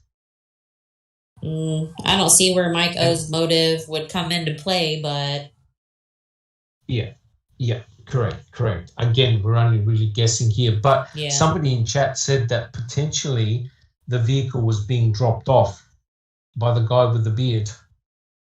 And so you don't know what happened. You don't know what the interaction is between those two individuals. So, again, we've only got a brief statement from this gentleman, but that's damning as it is. Guys, do we have it? Jack 61. Yeah, we don't know the relationship between this Bobby and this other unknown person. No idea where that can lead. So, it's a lot of speculation, and I do hate it, because if I'm honest, my feeling is always pointed to someone else and not Bobby. I mean, obviously there's been issues. I mean, I won't ignore that, but there are other issues with Ryan, in my opinion, that I can't get by them because I don't have enough information. Maybe there's a reasonable explanation for at least some of it, but there's a lot of it I can't get by. But here we are with this new new thing. So we have to follow it. What's that mean? NK Universal. Earl had a white SUV vehicle, then suddenly was driving a neon. This poses so many questions, all of this. If you go back and look and think about all of the stuff, there's so many questions now. Yeah. Yes, it does. But it tends to point the finger away from Stephen and Brendan. That's the important point, if this observation is indeed correct. So it really puts a spanner in the works. Jack 61, are you able to just continue with the chat? I'll be back in a couple of minutes. Is that okay? Absolutely. Just thank you. I'll be back in a couple of minutes. Thank you, guys. Continue. So Smart Duck said, did the guy who picked up the RAV have a beard? Could be the same guy who dropped it on him. Maybe. Well, that's possible. It's just, what did Paul Rabbit look like? The tow truck driver from Michigan. Was it Michigan? Okay. Yeah. And we know he's from Mirabel. But he wore many hats, right? Yeah, he was a chief of fire. He was the one who found the blazer the year before. He was the one who handled that. I was just looking through some of the chat here on Discord, and there's a lot of conversation, and I think that I'm with everyone. I kind of get it, but this statement is really, or this affidavit from this fellow is really pretty open, but it's also kind of direct. We don't know the exact date of when he called, and that poses a number of problems for me, and I think for everyone. We don't have the recording with among all the others that we do have. I have some problems with it, but until let's just wait and see if she can get her foot in the door in the circuit court and get an evidentiary hearing and see where it goes. I have a little bit of a funny feeling, though, that the day that they claimed there's no calls because of something's being worked on with their phone lines or whatever, that was very, very suspect to me. Talking about November 4th? Yeah. I never heard an excuse other than what Larry, told. Supposedly they were being all of the lines were being worked on or some crap like that. But it just seemed really suspect that we could never get anything from the day of the 4th. And I'm willing to bet you a lot of crap went down on the phone lines that day. I'm willing to bet you. It wouldn't have affected any of the radio transmissions, and we don't have anything. Right. I think that's but just, some of that seemed like it might have been edited. I'm sorry, but that's the way I felt when I listened to him for the very first time, and I'm always going to feel that way. Oh, sure. I believe the CASO. I think the CASO dispatch calls that we have been gone through, and some things pulled out. But this is all speculation. It's my opinion.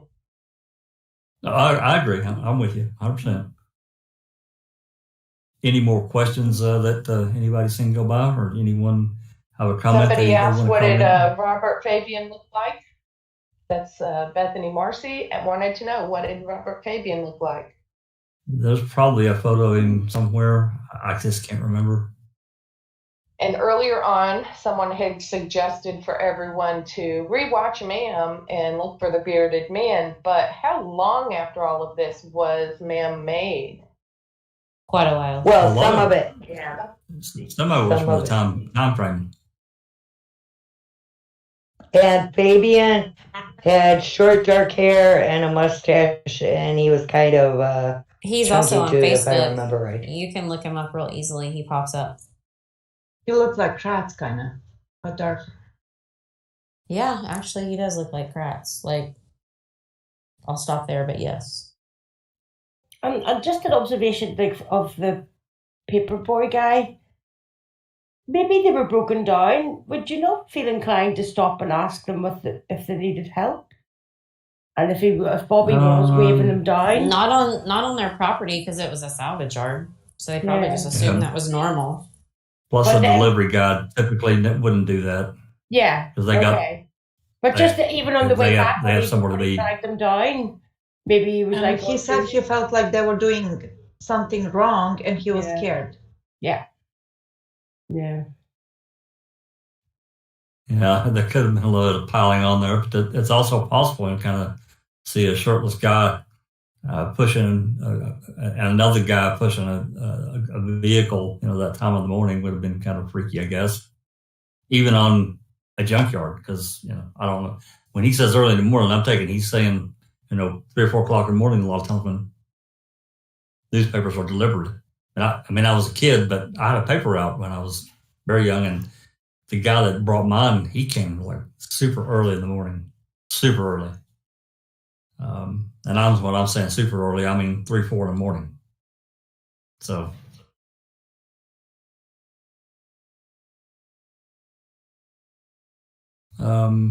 Question? Let's see if we've got any comments in here in Jax?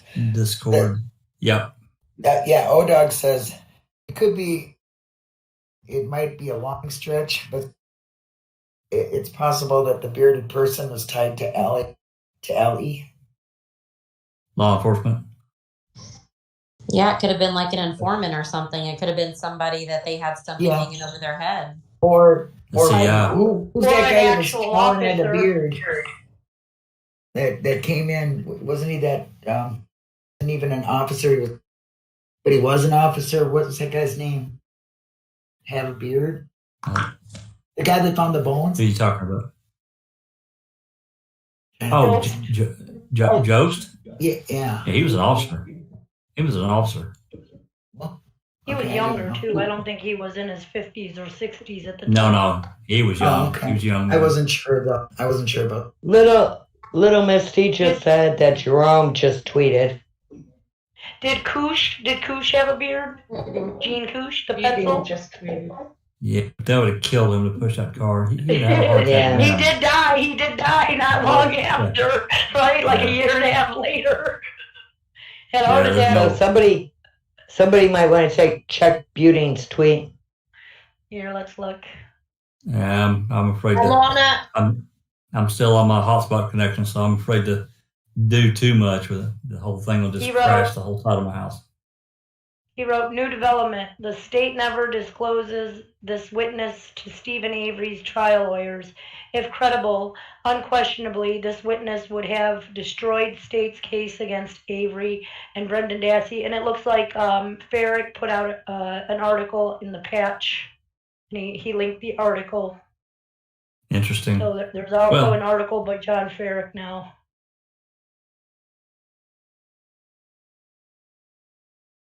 I just dropped Jerome Buting's tweet in the chat if anybody wants to follow it. And it's in Case Talk. Okay. Thank you. Can someone ask him if he ever called to him? Called who? Oh, somebody already asked. No, Kabloom Blazoom. Can you corroborate Tom Kozinski contacted you or String? So he's already been asked. I can't help but keep thinking about. I can't help but keep thinking about what this might mean for Brendan as well. Oh my God, no! I mean, you look at this. I mean, this could be the one thing that helped him to get out. The one chance he might have at getting out. But think of how evil that is. I mean, I can't even wrap my mind. I don't think any of us can. If this is true, it's so sad. Man, I'm going to tell you what, Linda, you've got to remember this. We are trying for any chance that this kid has between him and Stephen to get out, and this could be the very his mother that does it. Imagine Barb, and imagine Brendan being there for brother knowing that. This is so devastating. It's terrible. That's what I said earlier. You gotta look at this like this could be Brendan's golden opportunity in the end. This could help him. And I can't let that go. It's devastating to think that your brother would do that to you. You know, I mean, I just can't wrap my head around. Remember, this doesn't mean Bobby's guilty of anything. This just solidifies her demi suspect, which calls into question. That's right. Okay. The even if you say against that, Avery. Jinx, even if you say that part, let me tell you something. Bobby did it. He knows he's not guilty. Well, if that's the case, then that really makes him a dick. But, you know, I'm kind of with Jack. I still have questions about other suspects that just can't be answered. And I have a hard time taking somebody's eyewitness testimony, 15, 16 years later. He like somebody said in the chat, he remembers it's a RAV4 in the color of it, but can't remember what the make of his own car was. That calls into question some of I don't know if it's true or not. I have to question this guy. Well, we just have to. I don't know. We just have to follow what's put in front of us. Yeah. Wherever it goes and however rough it is, it's like. But you got to also look at it from the state's perspective, because if this goes back to the lower courts and they get a hearing or a trial, the state is going to have an opportunity to destroy this witness. So I look at it that way too. Maybe, yeah. So, okay, Kratz is giving him nothing but credibility in the trial. So what are you saying? I mean, Kratz says I have a right to talk to my witnesses, right? Bring them on stage. So I think it's kind of hard to have the state knocking down somebody they were praising. So, and that comes back to what he did during trial, and clearly right before trial. Now, Barb has said to us in chat that Bobby and Scott were subpoenaed. They had to go. They had to testify. Of course, they could have pled the fifth, but no, that's beside the point. Let's move on past that.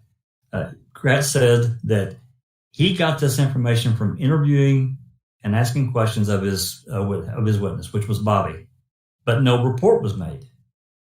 The defense did not have access to what Bobby said. So I know, but doesn't that still make him look bad? Doesn't that make the state look bad? It makes him look terrible. It makes the state look bad too. Yes, that's what I'm saying. He elicited a statement from Bobby that the defense didn't have. Yeah, so I agree. I never understood how Willis could just blow past this. Let's just get back on the train and keep driving. it's just the second or the last time I watched it last week, it just really blew my mind knowing what I know now. So, well, if you know this now and you just think about everything, oh my gosh, it's just like something. You should have a watch party.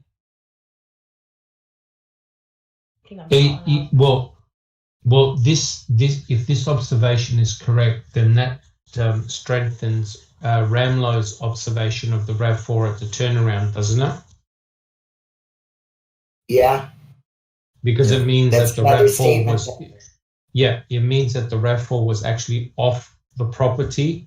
The mere fact that this gentleman saw Bobby Dassey and this other guy pushing the RAV4 down Avery Road proves to me that the RAV4 was indeed off the property. Now, here's the difficult thing, right? The state are stating that the RAV4 was placed in the pit area. If this observation is correct, their whole theory goes out the window. That means that the Toyota RAV4 was placed at the pit area on the morning of the 5th, right? So that completely brings Stephen and Brendan out of the loop, right? So that means that there was another third party involved with the victim's vehicle. That's devastating. Yeah, and that would strengthen the state's, Zellner's other affidavit we're seeing and the turnaround that does strengthen that too. So yeah. Yes, it does.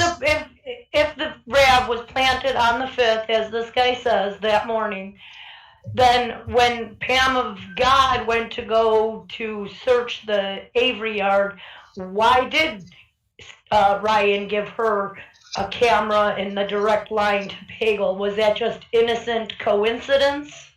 The man. Because that's a very good point. How would they have known that the RAV was planted that early morning in the 5th? That suggests a link between Bobby Dassey and law enforcement. It also suggests it suggests a left hand and a right hand, and the two are talking, but they're not together. That's correct. That's correct. In other words, law enforcement was complicit in the planting of the RAV, right? And Bobby Dassey with Bobby Dassey, whose name is the murderer, so that they're working with the murderer to cover up a crime. Doesn't that make them party to a crime of murder because they helped cover it up? Well, put it this: you mean law enforcement? Yes.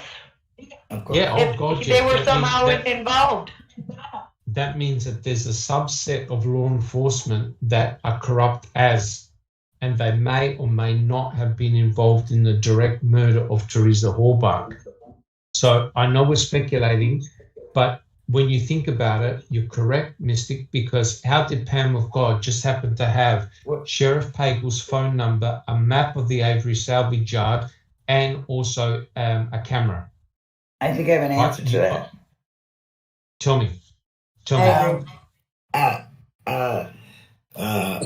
When we were called and was it Remaker? The boss wants us to do something else. So could we meet up here? Maybe they talked to Pam before that. The same day. But how would Pam even know the car was there? Because law enforcement told her. But if law enforcement, how would law enforcement know that Bobby planted the RAV that morning? That's what I mean. Let's not talk over each other, please. Sorry. Yeah. Well, again, it all depends very much on who the other gentleman was and what his connection is. So it seems to me that you've now got potentially a connection between law enforcement and Bobby Dassey and Pam of God and finding the RAV, because I have an awful feeling that the whole intention of getting Pam of God was because law enforcement, some members of law enforcement knew that the RAV4 was there, but they couldn't actually go on the property unless it was found by a member of the public. So the moment the moment that Pam of God phoned Pagel and I think spoke to Wiegert as well, bang, everything came into play.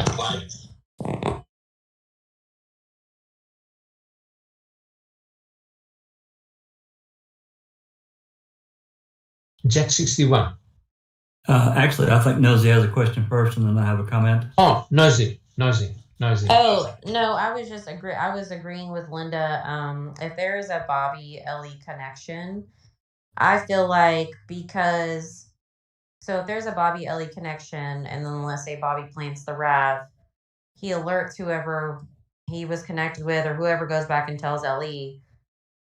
They join forces the next morning, and then that phone call happens where Wiegert says, change of plans, I think was exactly what he says.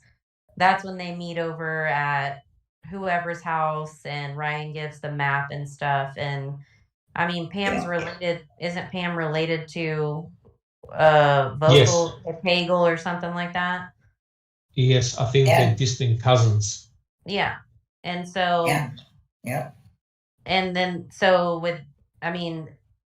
Ryan could have been helping Ellie without him ever even realizing it, or Ryan could have gotten away with it and realized that they were only zoning in on Steven, so he of course was going to do everything to help them keep the eyes on Steven. I think it could go either way. It's a 50-50 for me. Well, yes. Kathleen said. I have something to add about Pam and God whenever everyone's done. I too have something to say about Pam of God. Yeah, so, checking convictions. Were you making a comment? Yes, I was just going to say that Kathleen said in her that she said that the law enforcement was involved in planting in all of it. Yes. So we could keep that in mind that they were involved with knowing Bobby was planting.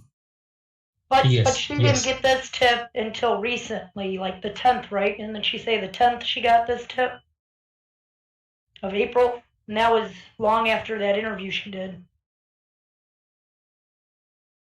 Yes, good point. Jack 61, do you have a comment? Just talking about Pam of God because we did the reading and this really stuck out at me. When we think about the phone calls, immediately Ryan makes all this effort to call Singular. He called them 3 times, Singular customer service, 3 times the afternoon of the 3rd. They got her in her phone records, I think with lying and deceit and whatever else. Pull up her phone records, and he suddenly becomes the point man in the search effort. Okay, let's roll around to the morning of the 5th. So they have searchers that come by. They're given location to go check and so forth. Now Ryan is well aware that one of Teresa's stops was the Avery salvage yard, but no one is assigned to that search area for some reason. Pam and Nicole come in late, and she says, "Oh, has anyone been to the Avery salvage yard?" Yeah.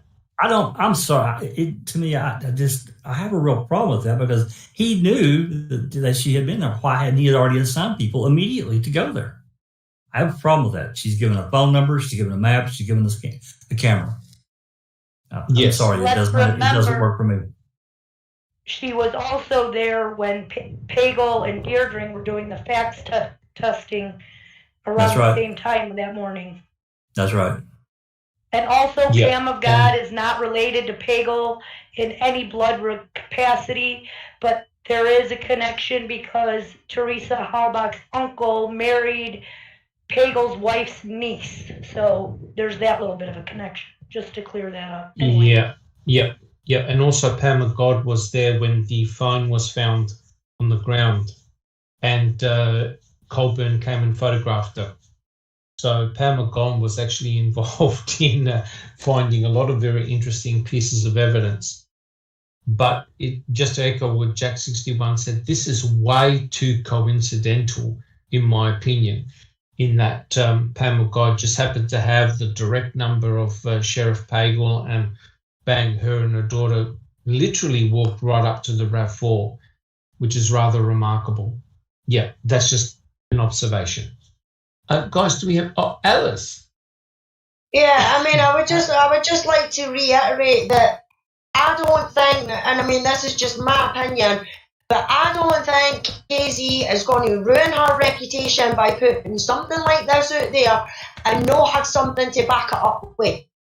She's going to have to take this into a courtroom. She's going to have to be in front of judges. She's going to have to call witnesses and everything like that. And I don't think she's going to put everything that she's worked for and her reputation on the line just for a hearsay comment. I really don't. I really don't. I tend to agree with that. And not only that, I mean, we've got to remember there's a family involved in this.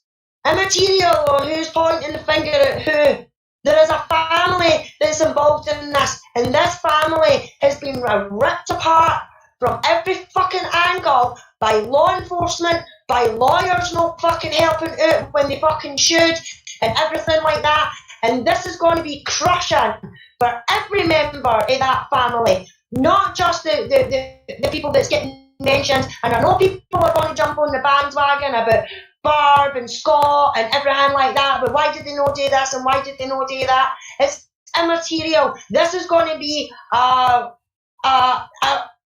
disaster for this family. Yes. Yes, it might be something good because this might help Stephen and this might help Brendan, which I hope to God it does.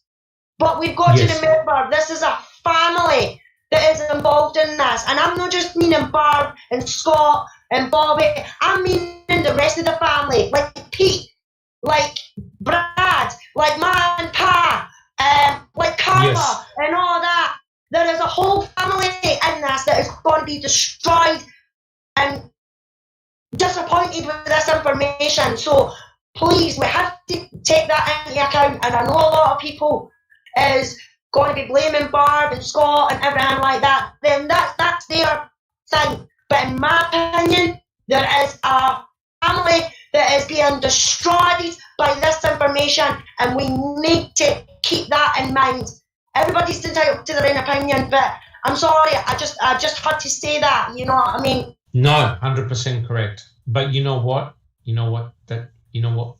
What this is so worrying is that this now puts a spotlight back on the family, but it puts a spotlight back on somebody else, right?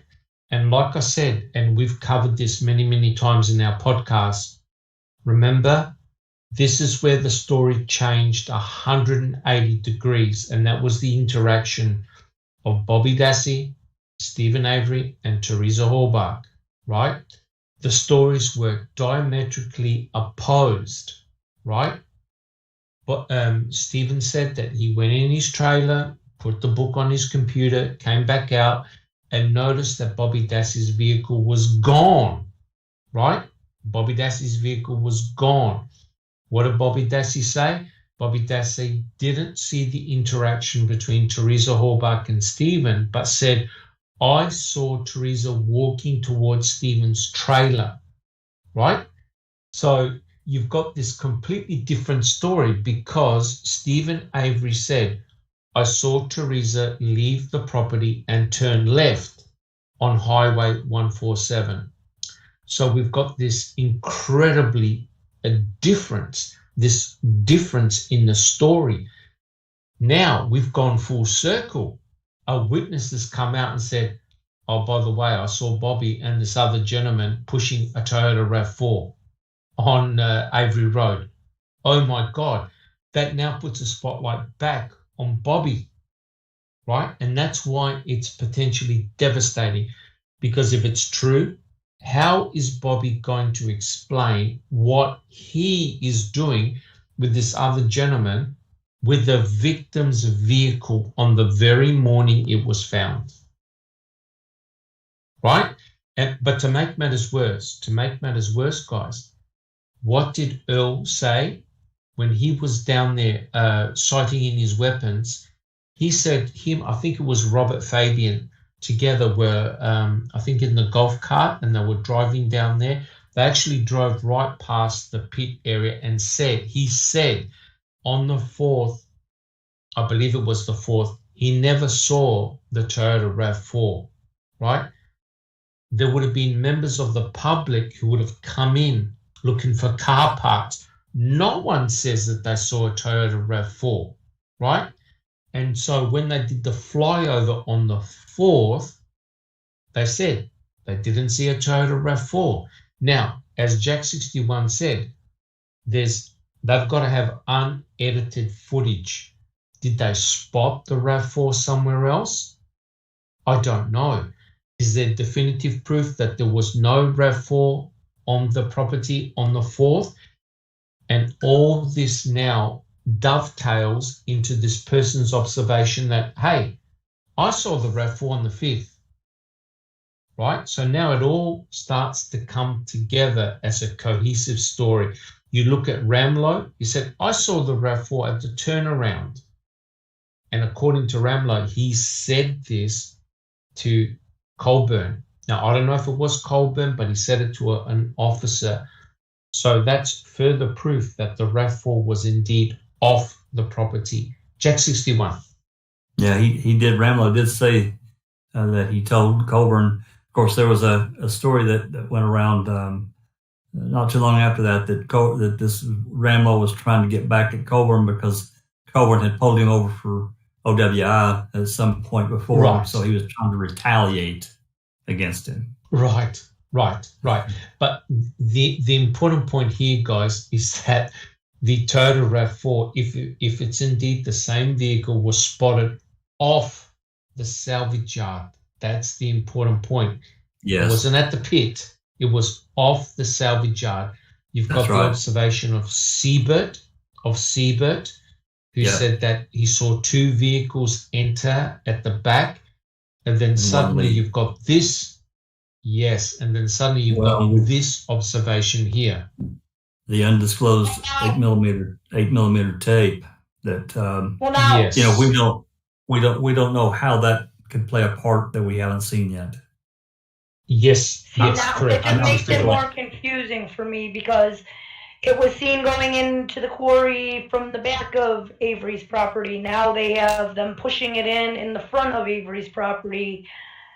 Yes. You know, if they did park it in the quarry, then why didn't they just push it through the quarry? Why drive it all the way around and up the front where, you know, at this time on the 5th, there's people watching Avery, coming to Avery's property, questioning him, the news, the flyovers. Why would they risk bringing it right up, even in the dark, right up the front of the property? I can't wrap my mind around that. No. It seems nonsensical to me to do that. Yes. No. I agree. But the thing is that if that observation is indeed correct, Bobby has to explain, and this gentleman, what they were doing with that RAV. Now, the gentleman say they were sorry, Bibi. Sorry. Go ahead. No, go ahead. Well, and most of the family was at Crivets or whatever. There wasn't hardly anybody on the salvage yard that morning. That's correct. Now, did this gentleman say they were pushing the RAV4 down Avery Road or up Avery Road? Somebody said there's a little map. Yes. That's the position he saw the RAV, but were they pushing the RAV out of the property or into the property?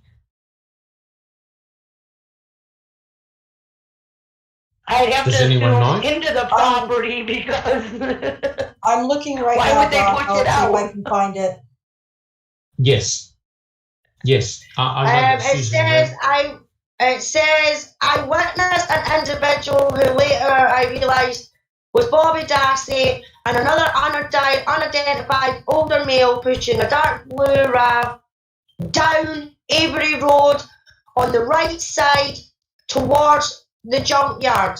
And that's from right. He drove down Highway 47 and turned left onto the Avery Road. Soon after I turned onto the Avery Road, He witnessed Bobby and this other person pushing the RAV down Avery Road on the right side towards the junkyard. Okay, so it's into the junkyard, into it. Yeah, it'll be pushing it into the junkyard. And as Mystic Jig said, it's rather confusing. What the hell were they doing with that vehicle there? Yeah. Right? If Siebert saw two vehicles enter from the back, I can't explain that one. That's a very, very good point. Yeah. Jack 61. Oh, sorry, Doc. I disconnected and reconnected. I apologize. Okay, no worries. Just Rhonda, do you have a comment? Oh, no. All right. I Alice, apologize. I forgot I hadn't muted. No worries. Neverly, do you have a comment? Well, I have two comments. One is that witness saw the RAV at the turnabout of, is that the 147? Yes. Which was approximately, and Kathleen Zellner also said that it was, and who lived nearby? It was Scott Tadich at the time. Scott Tadich, correct. Yes. Correct. Yes, he did live nearby. Yeah.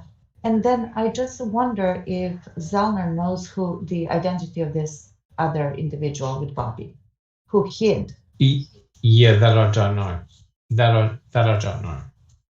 But look, I mean, all we're doing is we're speculating. We're asking a lot of questions.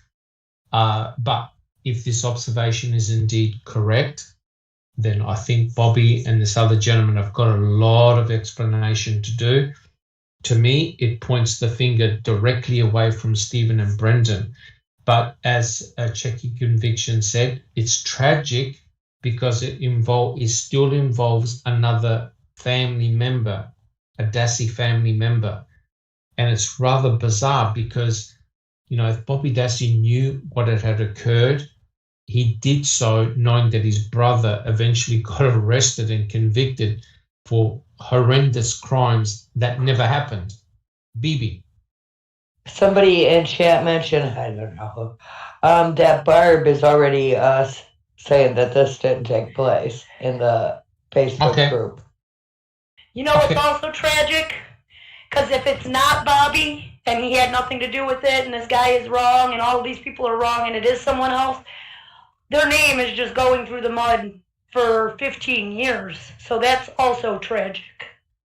That's 100% correct. And that's why I said right at the beginning, we have to show caution, we have to show respect.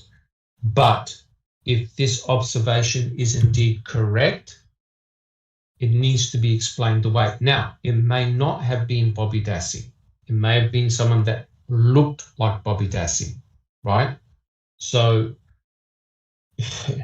it's difficult. It's difficult. But if this observation is indeed correct, it proves that the RAV4 was not at the pit and it eventually got to the pit on the morning of the 5th. That's huge. Jack 61. I'm going to say this, and maybe you guys were talking about it when I disconnected, but my problem. I have issues with actions that Bobby took because it doesn't necessarily involve the RAV or necessarily involve Teresa. There are other things that occurred, but they probably occur in a number of households across the world between brothers and family. So, but let's talk about Ryan for just a second. And it bothers me. And again, this is the reason I can't get around Ryan's actions. What he did the afternoon of that's correct. What he did the afternoon of the 3rd, specifically, he left. We know he left and went somewhere after they got the phone records. He wasn't there when I believe it was Wiegert and was it Lemieux that went to the house and got the phone records. He wasn't there. He was gone somewhere else because he got a phone call between him and Kelly. Okay, let's move past that. November 4th, he gets 22 blocked calls. They've never been explained. Yes. Never been explained. It opens. It makes me question what the hell's going on. Okay. Yeah. In fact, I was going to ask, does Ryan Hilligus look like Bobby Dassey with short hair? No. Well, not really. Completely different. As a girl, No. I'd be like, no, not even close. No, not at all. Okay. But then quick question, JJ, before you go on. Do you recall the time frame of those 22 calls? They were in the afternoon. The afternoon? Three something to... The last one. I thought they were in the evening time. The last one was 7:22. Okay, that's what I'm thinking. Right? Yeah, they went on. Go ahead, Doug. Yeah, and the last dropped call was just a couple of minutes before Chuck phoned Stephen to say, I saw lights near his place. Maybe it was 5 something. I'm remembering wrong. Maybe it was 5 something. But it was in that afternoon, early. Yeah, that's right. I didn't know that part about Chuck calling Stephen. Yes, he did. I knew he called Stephen, but I didn't know the time relevance between Ryan's drop calls and that. That's correct. The last drop call of Ryan, I think, was 7:22, and Chuck saw the lights. He saw headlights near his property, and that means that the vehicle or whoever it was down towards where the crusher was, because he would have seen. He was with Brendan Dassey, and he saw the headlights behind him. He rang up his brother. I think it was 7:25. To say, hey, look, I've seen lights near my property, go check it out. Now, both him and Bobby Dassey went to check out. They didn't see anything, right? But timing-wise, that's pretty remarkable because you've got Siebert, his observation. You've got 22 drop calls. The last one happened to be very close to when Chuck saw the headlights near his property, and that's on record. And then we move forward. Then we move forward to. Let me get through my list, and then I'll mute and shut up. Let me get through my list here. Okay, then the 22 drop calls, and then I'm not sure the exact time frame, but then he moves into Teresa's house. Right? He has access to everything. Now somebody could say, "Well, yes, he does." Somebody's being a really good friend. Well, maybe, but maybe they're there to clean house. There was no forensics done that's on possible. House or garage. Yes. He had access to everything, including her clothing, her computer, everything. They had clearly they had access to the voicemails because a couple of them seemed to be deleted according to Beauty. Yes. But anyway, getting back to Ryan, he's very instrumental in helping Mr. Fassbender. He provides information to Fassbender that somehow this state agent can't seem to get on his own. I really have a problem with that. Number one being this wreck that he said happened that damaged the car, which clearly didn't happen. That's a huge lie. Correct. I can't get past that. I have a real problem with it. He directly connects himself. He directly connects himself with the RAV4, with the broken light. That's right. That really bothers me, and I don't know how I can get past that. And I'm trying to be reasonable. I'm not trying to create some kind of conspiracy. I can't get past it. He lied on the stand when he said how they got into the computer. That was a freaking lie. I'm sorry. He didn't just make up a password and then a username and then just guess the password. I'm sorry. It didn't happen. I think he knew her password. I think as an ex-boyfriend, I think it's very normal that he knew it. I don't because they've been broke up for a long time. I'll say this I know some social security numbers of some exes of mine. I'm just saying. Yeah, that's different though. But they had been broke up for, quite some time. And not only that, he made 3 calls to AT&T customer service that afternoon of the 3rd before they got the records. Mm-hmm. Yeah, so, and the other point, Jack 61, was when Kathleen Zellner and her team were at the quarry, they also experienced dropped calls as well. That's right. So, but do we know for sure that these calls were actually dropped calls, or were they just a succession of calls where he talked 2 minutes and somebody hung up, got another call, hung up after a couple minutes? Like, can we be sure they were dropped calls? No, we don't know. Okay, just wondering. Of course not. No, there's no way to know that until we talk to the person on the other end of the phone, which clearly we're never going to do that because there's never been an explanation as to why these mysteriously for, I mean, I don't know how far back records that they, I can't remember, maybe a month. As far as I know, that was the only series of calls that he had that were dropped like that. Back in 2005, yes. whenever you They were entered, also like, no login, back when you logged in on a computer, like your login and password, did it save, like auto save like it does today? I've talked to people about the password. The password back then was worthless. It did nothing. You could just pick cancel and it would go away. I can't remember. I can't remember with Chrome or. Which sucks is that there is only, even now, my password to get onto my voicemail was only a 4-digit number. All he had to do was think of her birthday, think of her sister's siblings' birthdays. It would have been easy to guess her password if he knew her. I agree with Nosy that he had the password, knew the password. Maybe she didn't know he had it, but he had it. He testified. He testified that they guessed it. They guessed that. Yeah, correct. that's because he's not gonna be like, yeah, I've known him for years.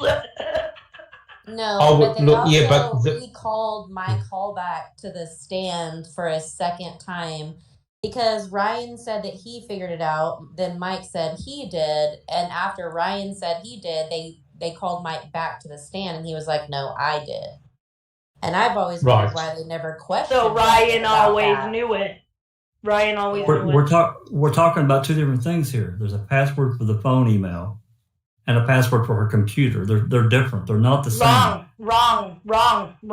They are the exact same. To get into my phone voicemail is the same password I use to get on my account on AT&T to pay the bill.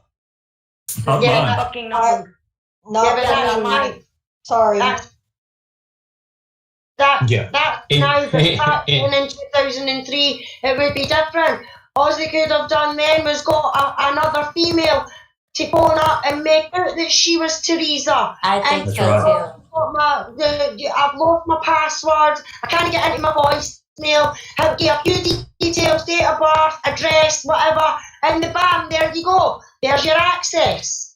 I agree, There Alice. was also a glitch that when you called your phone to check your voicemail, say you were at your house phone, you didn't want to use your minutes to call your voicemail, whatever it is.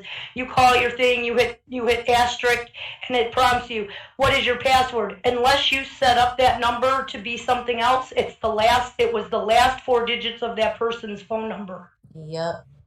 So it was easy to do it. Yes. Anyway, guys. Sorry, Rhonda. It's okay. This has always been a really deep thing to me with these two password things. They are two separate things. And I went over the trial testimony several times to see if what I was thinking was correct. And they are two different things. They're two different things. I agree with Jack. Just saying. Well, I had. I know because I still had AT&T until last year, and the same password it was to get into my voicemail on my phone was the same password to get into my account, and it was only 4 digits, even last year. Yeah, I had Singular back then. Yeah, no, I was just making a point of, what the possibilities could be, because I do know that what Jinxie's saying, that was a thing, because it was a thing for me too. But I also if that's what was in the transcripts, I thought it was the same to log in on both, and that Ryan could have possibly been checking her voicemails, because you could also back then mark your voicemails as unread. And so Teresa would never know if he had been checking her voicemail. So I've always wondered if that was something he could have been doing. Yes, but I still think he checked them and to have a different. It might be possible that she had the option to change it, because knowing that someone else might know automatically that password is your last 4 digits of your phone number. Wouldn't you want to change it if you could? Maybe that was possible then. I didn't even know until I tried to call out and put in my regular password, and then when I called the company, they said when you call in from another phone, you have to change it to your own path. You have to set it up. So until you set it up, it's just the 4 last digits of your number. They just expect you to know that. I didn't know that. So anybody could have been listening to my email or my voicemails for a long time because I never knew that. But they've changed a lot of that now. But the AT&T password is still the same as what it is. The T-Mobile, whatever it was, the AT&T that she had, that's how it was for me. I have to, even a year ago, I have to use the same exact, even on my new account, it's still, they just make me do it twice now on my new account. It's like anyone can go and look at my account. Yes. They don't let me set up a separate password. Yes, but this is a conversation for another day. We're looking at this particular brief over here because according to what Ron Hilliger said, he said that he guessed the password, right? He guessed it and he said that it was due to the combination of the sisters' birthdays. In my opinion, and I just want to make a brief comment, I reckon he's been listening into what Teresa Hallbach has been doing for a very long time. Ron Hilliger reminds me very much of like a stalker. And don't forget, the brother, Mike Hallbach, had listened to all 18 messages. He'd listened to all of them. He was not asked to disclose the contents of those messages by Ken Kratz, which was very, very interesting. But let's refocus on this. Guys, he didn't listen to all of them. He only listened to half or something because some of them were still new. Sure, but he never was asked what was the contents of those messages, right? He never disclosed what he had listened to. But let's focus here, guys. Where to now? What happens now? What happens now? Sammy. Back to the circuit court. Possibly get her retract or her evidentiary. Yes, correct. Anything else, guys? We have to wait. Well, I think yours had a comment. Is what I was going to say. Oh, yours. I'm back. I am. I'm curious if that's is a call corroborating this evidence from this person calling in. You know, we have all the calls from 5, 6, 7, 8 November. So yes, there must be something we can back up. I mean, if Kathleen has backed it up, probably we don't know, but maybe we can. Yeah, there's no questions about it, Juris. It has to be backed up. It has to be proven that he had indeed made a phone call and that it's been recorded, because otherwise, too big of a risk. Yeah, but otherwise, potentially, this witness is just going to be laughed at, and the testimony will be just thrown out. It has to be backed up. It has to be backed up with firm evidence. Jack 61, did you have a comment? No, sorry, Doc. I hit it by accident. All right. So, guys, does anybody have any additional comments? I mean, clearly, we've only got a limited amount of information here, and the discussion has been very fruitful. A lot of good questions in chat. But I like to, again, we must show caution and respect. We've only got a limit, and as Mystic Jinx has highly pointed out, it's controversial. It doesn't make any sense. But then again, you think about it, guys, does anything in this case make any sense? It really doesn't. There's a lot of weird curveballs being thrown our way. But if this observation is indeed correct, this is going to look very favorable for both Stephen and for Brendan. And it's extremely tragic because it involves Barb's son, Bobby. So, this is going to be very difficult. Mystic, do you have a comment? I have, I guess it's a comment or a question. Do you guys think that the remand will go back down to Angela Suckowitz, or do you think do you think they'll try to get a different judge this time to look at the evidence? Angela. No, Zubran, do you have a comment? I'm going with Judge Flowers. Okay. Judge Flowers. Yes. Okay. Any other comments, guys?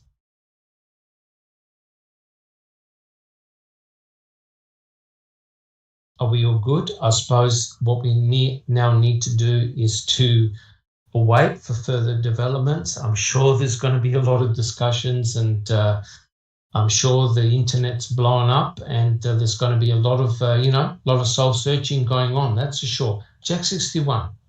No, I just before we head out, I'll leave my mic open, but I just wanted to thank Susan for reading to us in the beginning and getting that out there very clearly so everyone could understand. And appreciate you, Doc, getting up at like in the middle of the morning for you, like 3 a.m. or whatever. It was half past 4 in the morning. And I'm glad. Yes, I'm glad that I made it. So here's the ultimate question. Do we need to stop reading the book Uncle Ken? Because he might have to write another book. He might have to read. He might have to write another book now. No, hell no. We need to get through this one, and that way we're prepared for when his third edition comes out. Correct. And the running joke is we'll be still reading Uncle Ken's book, and the boys will be home. That's right. They'll be released. But and I have to say that still. I know that you're not addicted. I know Neverly's certainly not addicted. So. Yeah. Thank God for that. Thank God for that. All right, guys. Well, look, if there, Neverly, do you have a comment? Oh, no. Okay. Well, if there's no additional comments, first of all, I'd like to thank Susan for reading it. This was totally off the cuff. We just went on, when we went on live, like immediately as soon as we saw that document. I'd like to thank Susan for reading out the document. I'd like to thank every member on the panel, and there's a lot of people on. And it's been fantastic, passionate, a lot of good questions. We certainly don't know all the answers. And of course, I'd like to thank the listening audience for coming on. And there's been a lot of good questions. And so, really now that the cat's out of the bag, it'll be very interesting to see what happens, what further progress happens. Kathleen Zellner has played a master card. Let's hope it's real. And I'm sure she's done her due diligence to back up what this guy has seen. So, yeah, that's all I have to say on this matter for the time being. And thank you very much, guys. This has been a Foul Play production. And we're out.